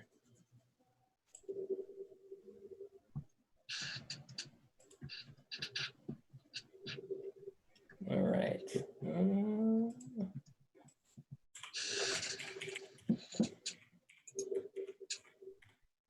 Ooh. You are shocked as someone enters into the treasury after several minutes of your looting. And then someone else walks in behind him, and the two guards come in, and one of them begins shouting, "Soldiers, help! There's someone who's bound our lord!" And you can hear outside that the riot seems to be being dispersed, and now there's dozens of soldiers outside with a very clear directive to come help. All right. So they are between you and the treasury exit. I feel like you were probably room? like in his dresser, like pulling out his silk socks, stuffing them into the bag. I'm like, these will sell well. They've both got maces. They're real big guys. They've got their armor on already, and they're between you and a way out. All right. Are there windows in his room? There are on the eastern wall. Okay. So I want to change of plan. I'm just going to try and get through the window, hop the fence, and then just book it. What kind of... Are you bringing all of these large sacks you filled over the last several minutes with you? How many sacks do I have? I feel like you have 1.5 sacks. 1.5 sacks. All right. Yeah, I'm going to try and bring them both with me. Okay. That's my plan. I'm going for it. Make an athletics check. See? Should have saved that inspiration. Yeah. Yeah, that's what you should have saved it for, not the perception check. This is a motherfucker that got greedy. All right, so there's a soldier outside. who's just like, all right, we beat them back from the gate, everybody. Let's go. And like they start running towards the house, and then you, like a cannonball, roll. I feel like you probably jump out of the house and over the fence, and you land rolling, covered in glass shards, small cuts. Please roll a d6 to see how much damage you take from this. You've got like a huge sack that you're holding, and another sack that's like tied to a rope around your neck that's fumbling everywhere. The socks fall out of the sack into the middle of the street. The soldier is just fucking stunned at what he's looking at. And then he goes, "Thief!" And he points towards you, and like 30 armed soldiers begin rushing towards you with pole arms, swords, bows. You're standing in broad daylight, having just robbed a guy. And those two guys that are inside the house are like using their maces to clear the window out so that they can hop out and follow you. All right, no, I'm just gonna take off. I'm just gonna start running. Okay. This is going to be your final roll. Do I see the crowd? Like the crowd? No, they've been dispersed. The soldiers. They have been completely dispersed. Yes, they've been dispersed by means of getting shot with bows. Okay. Yeah, like there's literally only soldiers around me. Correct. You're right. I'm and running. noble guards, stuff like that. Yeah. I'm running. Yeah. All right. Your success or failure here will determine your literal life or death in this scenario. This is your last roll, so good luck. I should have said my inspiration. What am I rolling? Athletics. Athletics. Gotta outrun a bunch of soldiers. I mean, they are wearing heavy armor. Yes, that's why you only need a 14. I'll take it. You got an 18. So the last part of this scenario is you running, like dudes appear from side streets, dudes appear in front of you. You keep Aladining them until at some point you like throw one sack over the wall, then use another sack to stop you from getting your hands hurt on the glass shards and the ceramics. You pull yourself up and over, you're gone. The soldiers are trying to get the broken gate from before open so that they can ride out into the city to follow you, and you disappear into the night, having to give up something like 70% of your haul and the Jewel of Akulabi. But you have successfully evaded your debt and escaped the castle of Clan McFergus. All right. Well, that took almost an extra 40 minutes. I'm sorry. Mick over here grandstanding. So, I mean, I want to ask. I know the two of you weren't super involved in this scenario, but I want to ask each of you how you felt about a one-on-one personalized session. I'm going to start with you, Mick, because it was your session. And don't worry, I'm hoping we still have time for the other two of you. Not everybody I thought it was a lot of fun. I enjoyed it. I could definitely see like stepping in as like an NPC on someone else's session. Yeah, I didn't want to offer that this time because I hadn't really fleshed out NPCs to some extent. Like in the but future. Yes. But it's I could have seen Shep come in and play any of the like bad dudes. Yeah, no. Shep is pure evil. The man what? can No, really I just channel. meant he would make like a good butcher guy. You know what I mean? How are you gonna say Shep is pure evil? Man, no, I really enjoyed You're it. a real motherfucker, Mick. You know that? Listen, there's a very thin line between me and my characters. Oh my God. Shep, how'd you feel about this? Well, it's fun to watch you and Mick because you guys are very good at this game. But it's kind of an hour and a half is a long way. It's an hour and 44 minutes. Yes, I blame Mick for that. Yeah, that's my fault, Shep. I'm sorry. I mean, I got a drawing done and I'm happy with my drawing, but but you know. Yeah, are you sharing that drawing? Can I take a look at it? I tried to share my screen and it wouldn't let me, so I think you have to give me permission. Oh, yeah. No, I got it. Multiple participants. You can share it now. Oh, let me see. I want to see too. Yeah. I will. All right, so now you should be seeing it. So this is my character. Excellent. Look at this guy. Look at those tusks It's right great. there. Cotton, how did you feel about this? I really like that, Shep. Thank you. It's like the old on the tabletop we used to do when people would draw what the other person was doing. Oh yeah, the second season. Yeah. That's true. I forgot that I used to do that. I was like, one-on-one D&D, a totally original idea that's never been done before. But now, when you say that, I realize I actually did that before. So I'm reinventing a thing I've already done. Jesus, I'm fucking bad at this, guys.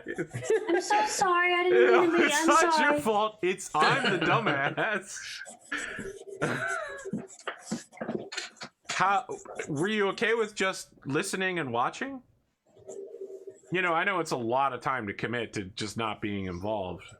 I used to watch your shows all the time. Oh, that's true. All right. All right. So, Mick, you're out. Gizmo, you're in. Sorry. Shep, you're in. Let me read your little intro sequence here. What was the name of your character now? Just call him Bear, because it's Bergerac. So just call him Bear. Bergerac. You are Bergerac. Uncomfortable around society, people. You have taken to seclusion all throughout your formative years. Whether it is the blood of your orc or human side, you still find an unrelenting drive to learn, understand, and control things. In a way, some may not understand. Thinking it for the best, you set out at a young age to the great mountains of the south. Though it can be years between visitors, time is spent well. Abandoned hermitages in the area, their masters long since vanished, supply you with a regular understanding of physiology, psychology, ethics, morals, and religion. Your speech has slowed as you have become accustomed to one who thinks long before talking or acting. Now you spend your days climbing sheer cliffs, training your body to the extent your scrolls whisper is possible. You hunt your food, recognizing some part of the place it and you have in the cycle of life, in this place, this world, and this plane. And in doing so, you have trained to become one with your hunting tools, the spear and the bow. But it is whispered among your many manuals that the work of a true master can be found by heading to the summit of the second tallest peak during the time when the summer reaches its highest point. That time is today. You are ready for the climb, the journey, whatever it takes to find the knowledge you so crave.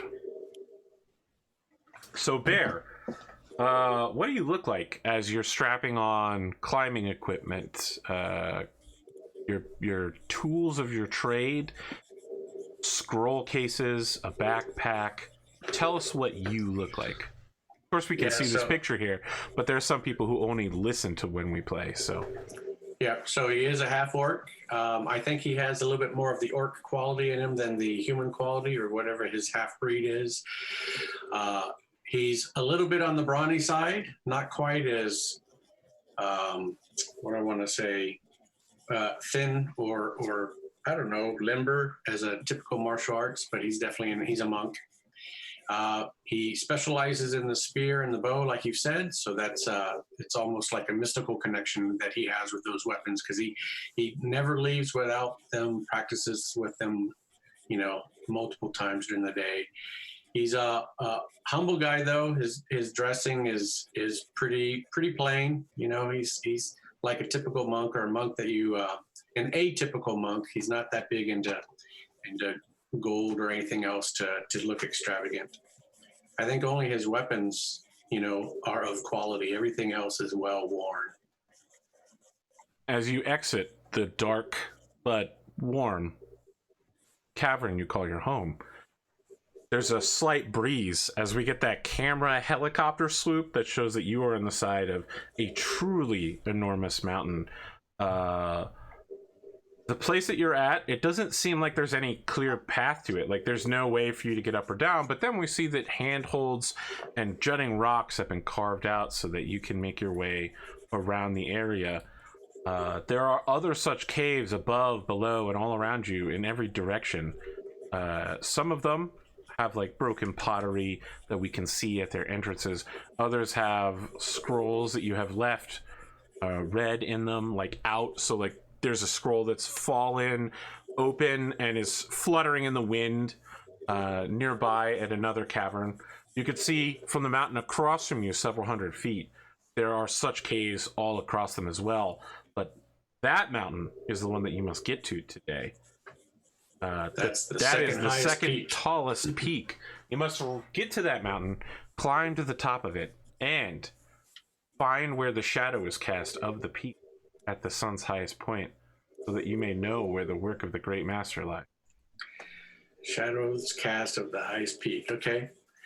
All right. So my first thing is I'm going to be looking for if there's handholds and stuff. I'm assuming there's a way to climb down. There is. All right. So I'm going to travel light. I've got my spear and my bow and a bag of water. And I think that's going to be it. Okay. You start making your way down. Can you make an athletics check for me? I want to know what kind of speed you're making.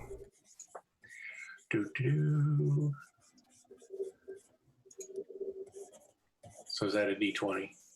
It is. It is indeed. What's that total? Let me see what my strength is again. That's a strength one, right? Yes. So my total is, come on. Sorry, my computer's going slow. Does that include, does my in total include the proficiency bonus? Yes. All right, so +5 to the roll. That would be a total of 17.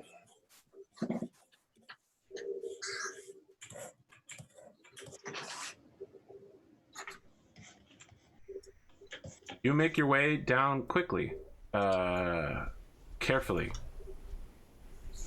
moving with precision down. I want to know, are you the kind of climber that gets yourself twisted and contorted and does like long leaps and energetic jumps and stuff like that? Or do you just move at a pace regularly, always constantly moving your hands and feet? I think this guy he's not going to be the risk taker because that kind of is his lessons to fight against his inner self. His inner self might be more of a, impulsive, but because of that, he fights against it. So he's going to be very calculating, very analytical of all of his moves. Look at this good monk right here. Holy shit. Listen, after every session, Shep is like, I don't really know how to roleplay, guys. Then he shows up and he's like, I have a nature, and I move contrary to it with care and precision because I am a learned scholar. And I'm like, what the listen, this guy's over here hanging out with whores. And you're over here giving us the deep psychological backstory of Bear.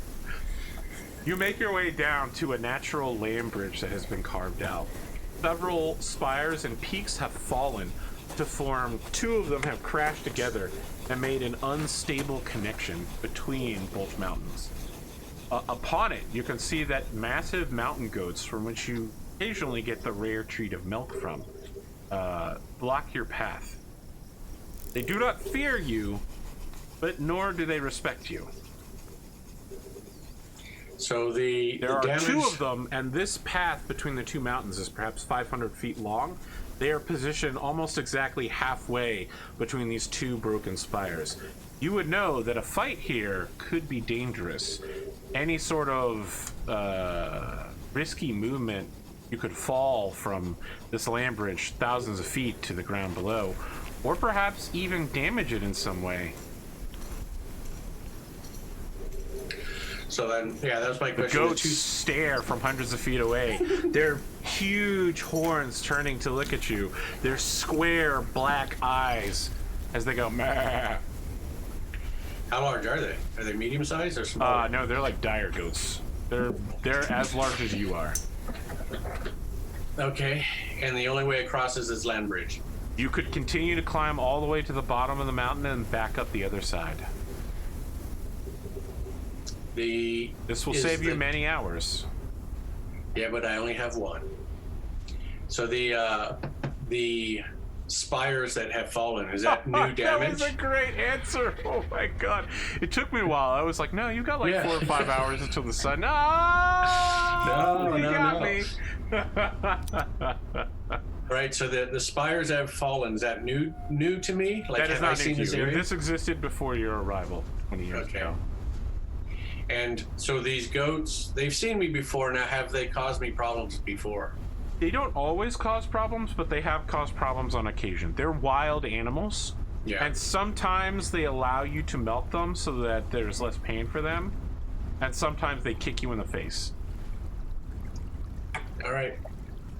Well, I think I'm going to walk across this bridge and see what happens. Okay. The closer you get, the more defensive they get. In life, there are predators and there are, herbivores, prey. But sometimes you get those herbivores that are capable of fighting against predators. Yeah. That is these animals. The closer you get, the more that they buckle down, they start stamping their foot and preparing to countercharge against you. So you're perhaps 200 feet out over this land bridge, thousands of feet going down beneath you. Occasional gusts of wind push you to either direction. So this land bridge, does it, I'm going to look over the sides to see if there's any way to climb underneath it. Wow. Amazing. Yes, I will say that yes, there is such a way. You could try to hang from it and go like, underclimb it. Yeah, let's try that. All right, I'm going to tell you right now that this is going to be pretty tough. Well, I think fighting a couple rams sounds pretty tough too. Sure it does. That's all right. Let's try All it. right, we'll make that athletics roll for me. Could be a short game. Are you ready, Cotton? I feel like we've learned so much about him, though. Like, he's non-violent. He's attempting to avoid conflict. He's confident in his not his martial, but his physical prowess. Yeah. What do you want me to roll? Athletics. I'm going to look at my character sheet too. So athletics. I do get a +5 total. Yes. That's good. That's a good amount. Okay. All right. So this +5. Oh. So you are climbing. You're like dismounting so that you can go underneath, and a rock where you put your hand slips, and now you're hanging one-handed from the side of the land bridge. It's super dramatic. We get that above cam that makes it clear that you're being green screened in. Yeah. It's a green screen drop, yeah. But for you, it's very real. There's a sudden... Well, let me ask, is there a sudden panic? Like, how confident are you in your ability to hang here? Like, does this happen to you all the time? I would say he's not that penned because he does have a pretty... he's pretty strong, so he's not that worried. But he realizes this is probably not the right thing to do, so he's going to pull himself up. Okay, make an athletics check. And wouldn't that suck if I missed this one? Yeah, definitely don't get a natural one here. It would be very bad. Okay. You, with your one arm, physically pull your whole body up and then get your other arm back up on the top of the thing, land bridge, and pull yourself up. The goats did temporarily look away, but now they're passively eyeing you. They're no longer in their charging stances. They seem confused that they've seen you again. Okay. So he's going to start walking towards them, but start humming. Sort of, try to keep them calm with, Absolutely. I don't know, maybe he's got a chant that he can do that's one of his practices or something. Oh, yeah, maybe you've read something in one of your manuals. Please make an animal handling check. All right, I get a +1. What's that? Animal handling? In a campaign? And this isn't even a campaign, it's just a one-shot. Wow. Yeah. It's the least rolled skill in existence. Oops. +1. Who cares about animals? Oh, Nope. come on. You approach slowly. Oh, I love that there's like a hoof noise right now. They start moving towards you. You hum and you're thinking you're gonna calm them down. One of them begins moving faster and faster. You're certain in the next 10 seconds they're going to charge you full speed. One of them is. The other one looks wary, but you started humming and it seems to have pissed off the one that's closest to you. Got it. All right, so Okay. I'm gonna be smart enough to know that the goats probably ram. Okay, so I'm gonna try. I mean, they have hooves. They have goat horns. Yes, they're gonna ram you 100%. Like you've seen this. Yeah. before. I mean, but that's what I mean. So I'm gonna try maneuver that. I'm gonna start sprinting towards it and try to slide underneath it when it tries to do the ram. Oh boy, I love this. Okay, make an athletics check. This is gonna be pretty tough. All right.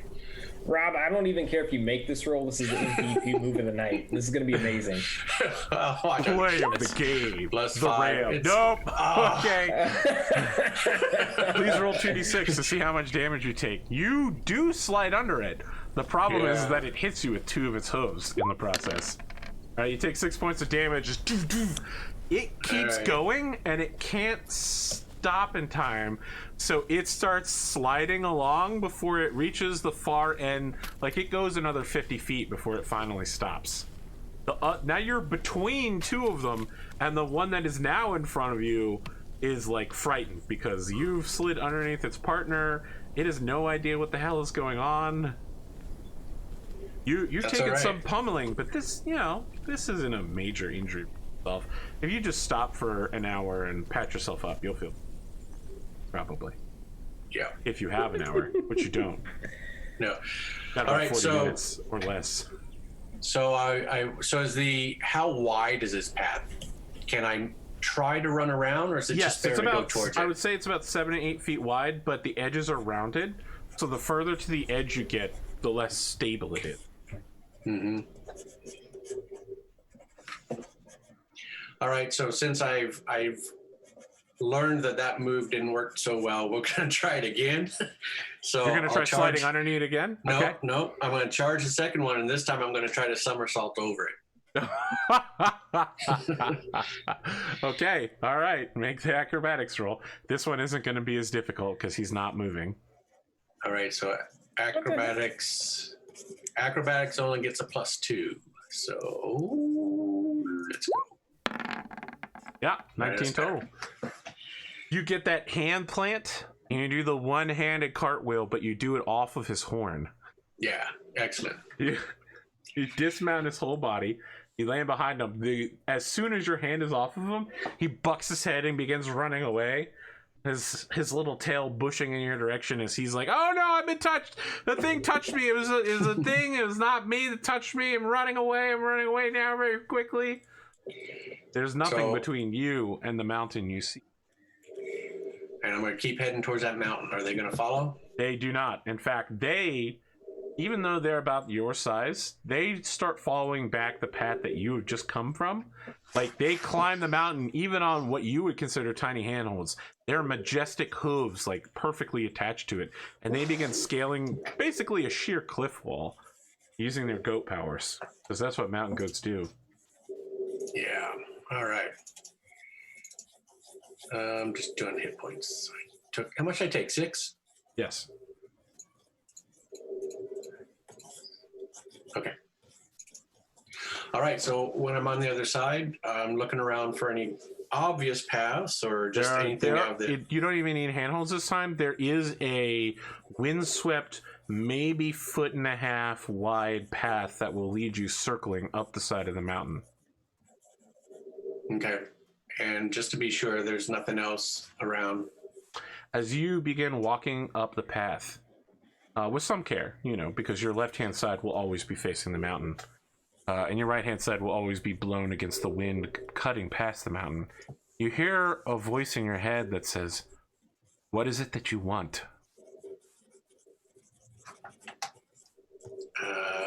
Wait, I actually want to take a look at my back history there. Sorry, hold on.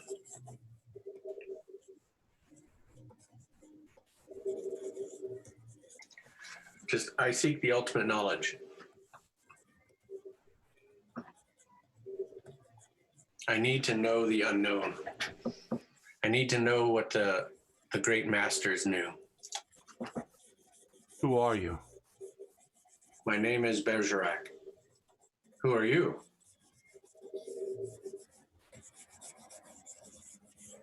Why are you here? I've always had this inclination or feeling to climb this mountain on this day to find knowledge. So on an impulse, I'm following my instincts and I'm climbing this mountain to see what I can find. Do you have anything worth living for? I am only as I am. Of what I want to say. a simple man. I enjoy living, so I have my own life to live for. But I live for knowledge. I want to learn more. Who do you serve? My master is... I have to come up with a name, too. Yeah, Rob, didn't you do that beforehand? Jeez. I'm actually pretty terrible at this. So Look, my master is Sanjin. wow, Yeah, way to there. tie this back together. Yeah. The voice is silent for a time as you climb. You're about 2/3 of the way to your destination. You feel as if you will make it just in time, despite all the shenanigans on the land bridge. And you hear the voice say, "What you seek at the summit, not. Why serve Sanjin when you are here alone without him? Does Sanjin provide you knowledge? Does he provide you nourishment? Provide you with power? Questions? Answers? Serve me, and I will give you this and more." Are you drawing him sliding underneath the goat? Oh, it's going to be amazing. Oh, it is. It looks amazing. It does look amazing.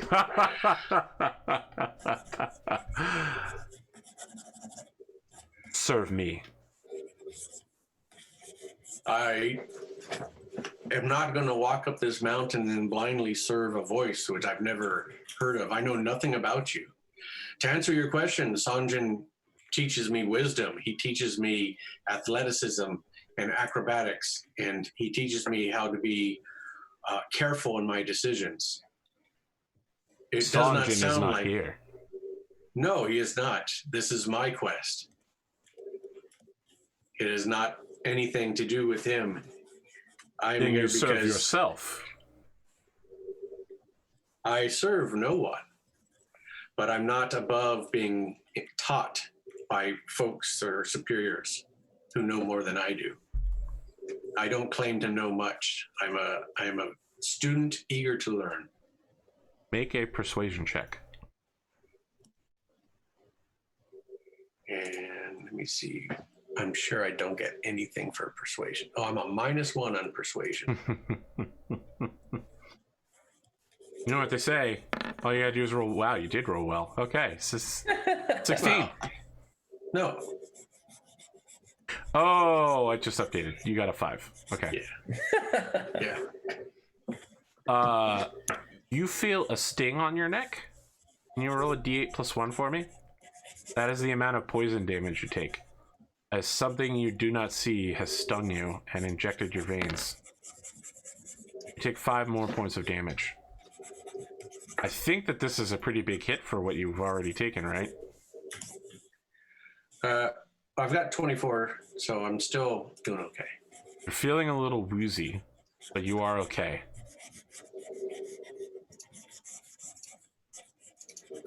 What do you do? So, I mean, I'm going to look around, ready my spear, but can I see anything at all? Slap my neck? Was it a bug? Was it an animal? Was it invisible? Make a So I'm perception definitely check. investigation. All right. Oh, you're gonna stand your ground and take enough time to seek this thing out? I'll Well, absolutely when you allow you to investigate if that's the thing. When you yeah, but I'm going to do what's within reason. When something stings your neck and you can tell that it's damaging, you're at least going to look around and go, "What the heck was that?" Okay. Right? You can buy yourself a minute or so. Okay. And I'm sorry, what role do you want? Investigation, Just I suppose, if that's what you're. Okay. Skills.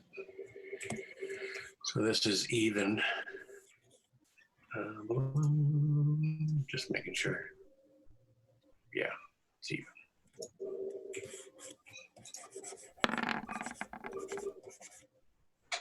+18. It's just even, so flat 18. Okay. There is something invisible around you, disturbing the wind. You can hear its wings flapping in between the sounds of the pass. Okay. And from what I can hear, large or small? Very small. Perhaps the size of a human fist.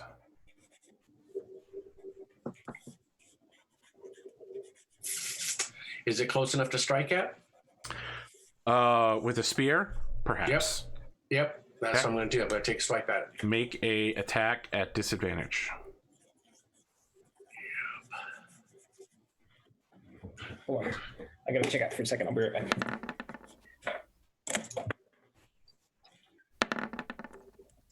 Incredible rolls. What happens is you do not stab at the air blindly. You follow your senses and the current of the wind, and you perfectly land a jab against the invisible creature, which does not seem to think that you could possibly hit it. As your spear point goes through the other side of the creature, you can see its tiny body. Its hands are holding on to the end of the spear as it turns towards you, and in your mind it says, "So this is my end. You've killed me." And as it begins melting off of your spear, it says, "In 1,000 years or more, I'll be back, mortal, to tempt you and your other foolish kind. Your soul will be mine." And then it is gone. Interesting. All right. So that was the voice I heard, huh? What kind of creature was it? Am I aware? Make a Arcana check. So this is just an even check too.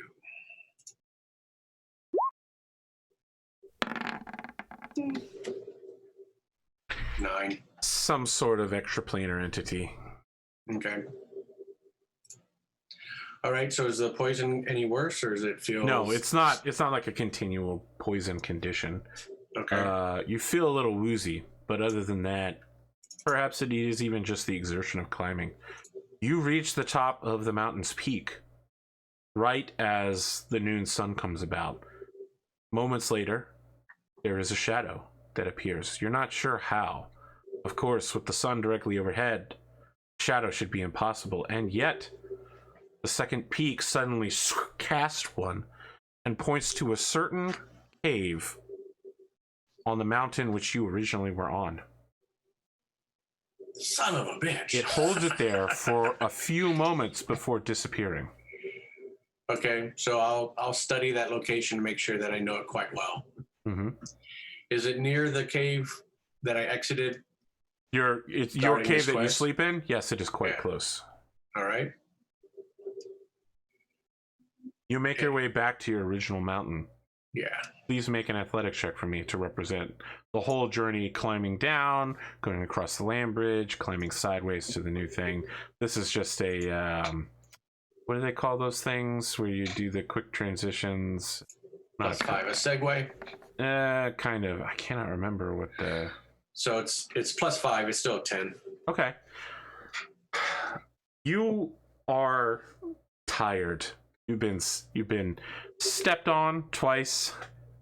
You've been jabbed with an extraplanar poison. You spent all day climbing with no food or water, no rest. And at some point, you're just simply too tired to continue without stop. You're close. You're so close, but your muscles ache and fatigue. They scream at you as you hang on the side of the mountain. You could try to press on at great risk, or you could climb into the closest cave and stop for a little while. Maybe close your eyes. Eat something. If you How can close find is my- anything. How close is my home cave? A few hundred feet on the side of the mountain. And then how close is the new cave, my destination? About 1,000 or more feet. All right. So, yeah, let's see if I can go to the nearest cave. Okay. You make it there. All right. So I'm going to do an inspection of this cave because there's all these caves, but does that mean there's a population of beings on this mountain? Once there were many people who lived here, but they have all disappeared, leaving behind their knowledge. Their home's untouched, but their presence unknown. All right. Well, I'll do a typical investigation of the cave. Just make sure nothing else is here. Make it you find like a old jug that clearly once held milk, but now holds dust and fungus and decay. There is crumbled remains of foodstuffs. Paper that has been left unsecure, which has yellowed and crumpled with age. There are some clothing that remains, threadbare, but intact. It seems as if this chamber that you're in, was very ascetic. However, there is, like, towards the back, there's a small well where it draws water from the river running inside the mountain. There, set into the floor, is a depressed circle with many runes and, do you know what a mandala is? Yeah. Yes, there's a mandala carved into it, so like you would sit in the center of the mandala. Interesting. Okay. All right. So I'm gonna take the papers and I'm gonna spread them out at the mouth of the cave. And in my mind, if someone comes through there, I'll hear the papers. So that's Very kind well. of a thing. And then I want to take a look at this Mandela more and investigate that further. Make a religion check. Okay. And religion's a +2. That's surprising. Okay. Ba-bum-bum.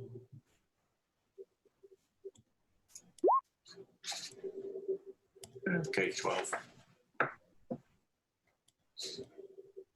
You sense that this mandala represents a sort of fractal understanding that patterns exist within patterns, exist within patterns.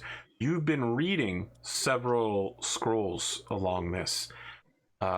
This kind of iconography is meant to symbolize the way that the planes lay atop each other. Water in this realm is brought from the plane of water into existence here, and it enters into a cycle where it will evaporate into the atmosphere, rain down, it will clean and wash everything away, someone will drink it, the water will become waste, then the waste will evaporate back into the air. But where does it come from? It starts in the plane of water. Where does it end up in? It ends up in the plane of death when something that has drunk it dies at the same time.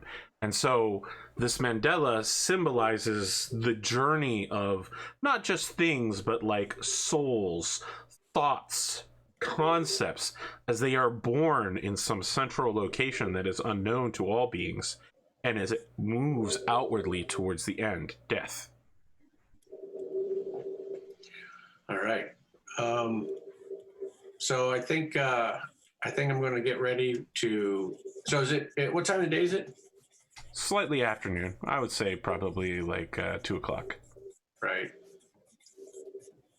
So I think I'm going to have to at least take a short rest to recuperate. Or do you feel like I should take a long rest? Yeah.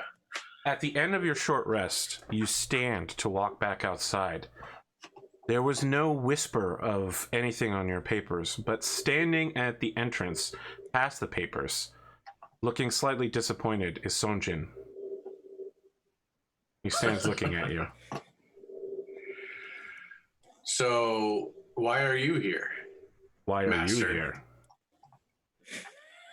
I told you of my quest. Why are you here? Well, my quest led me here because I needed a place to stay for rest and recuperation.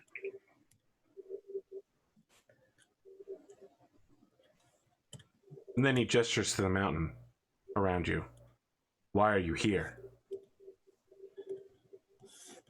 To seek knowledge, to gain a better understanding of life, to improve myself.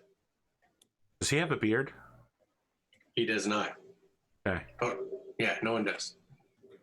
He shifts uncomfortably and says, "What more can you have to learn among these mountains? Surely you have been to every room or almost every, seen every document, studied their wisdom, pondered it, and made it your own. What more can there be for you? Well, life always has a new surprise around the corner, and things change. Time changes everything. So even though these rooms may have been explored, I feel that there could always be something new to see. That is a good outlook to have on life. Where are you going? To follow my destiny. What is destiny? Do you believe that the gods have personally designed a path just for you and your arrogance, for you to follow blindly without any free will? Master, you've taught me to follow my instincts. Your instincts and your destiny are not the same thing. I have an instinct to be here at this time on this day. You know, it's something in my core that I cannot explain. Good. I was on that mountain. That mountain gave me portents to come back to this mountain to come to a certain cave. So I'm in my journey to go to that cave. Hey, he nods. He says, good. Never believe that you are without choice. Everything we do, we have choice. Destiny is not a thing of man or mortals.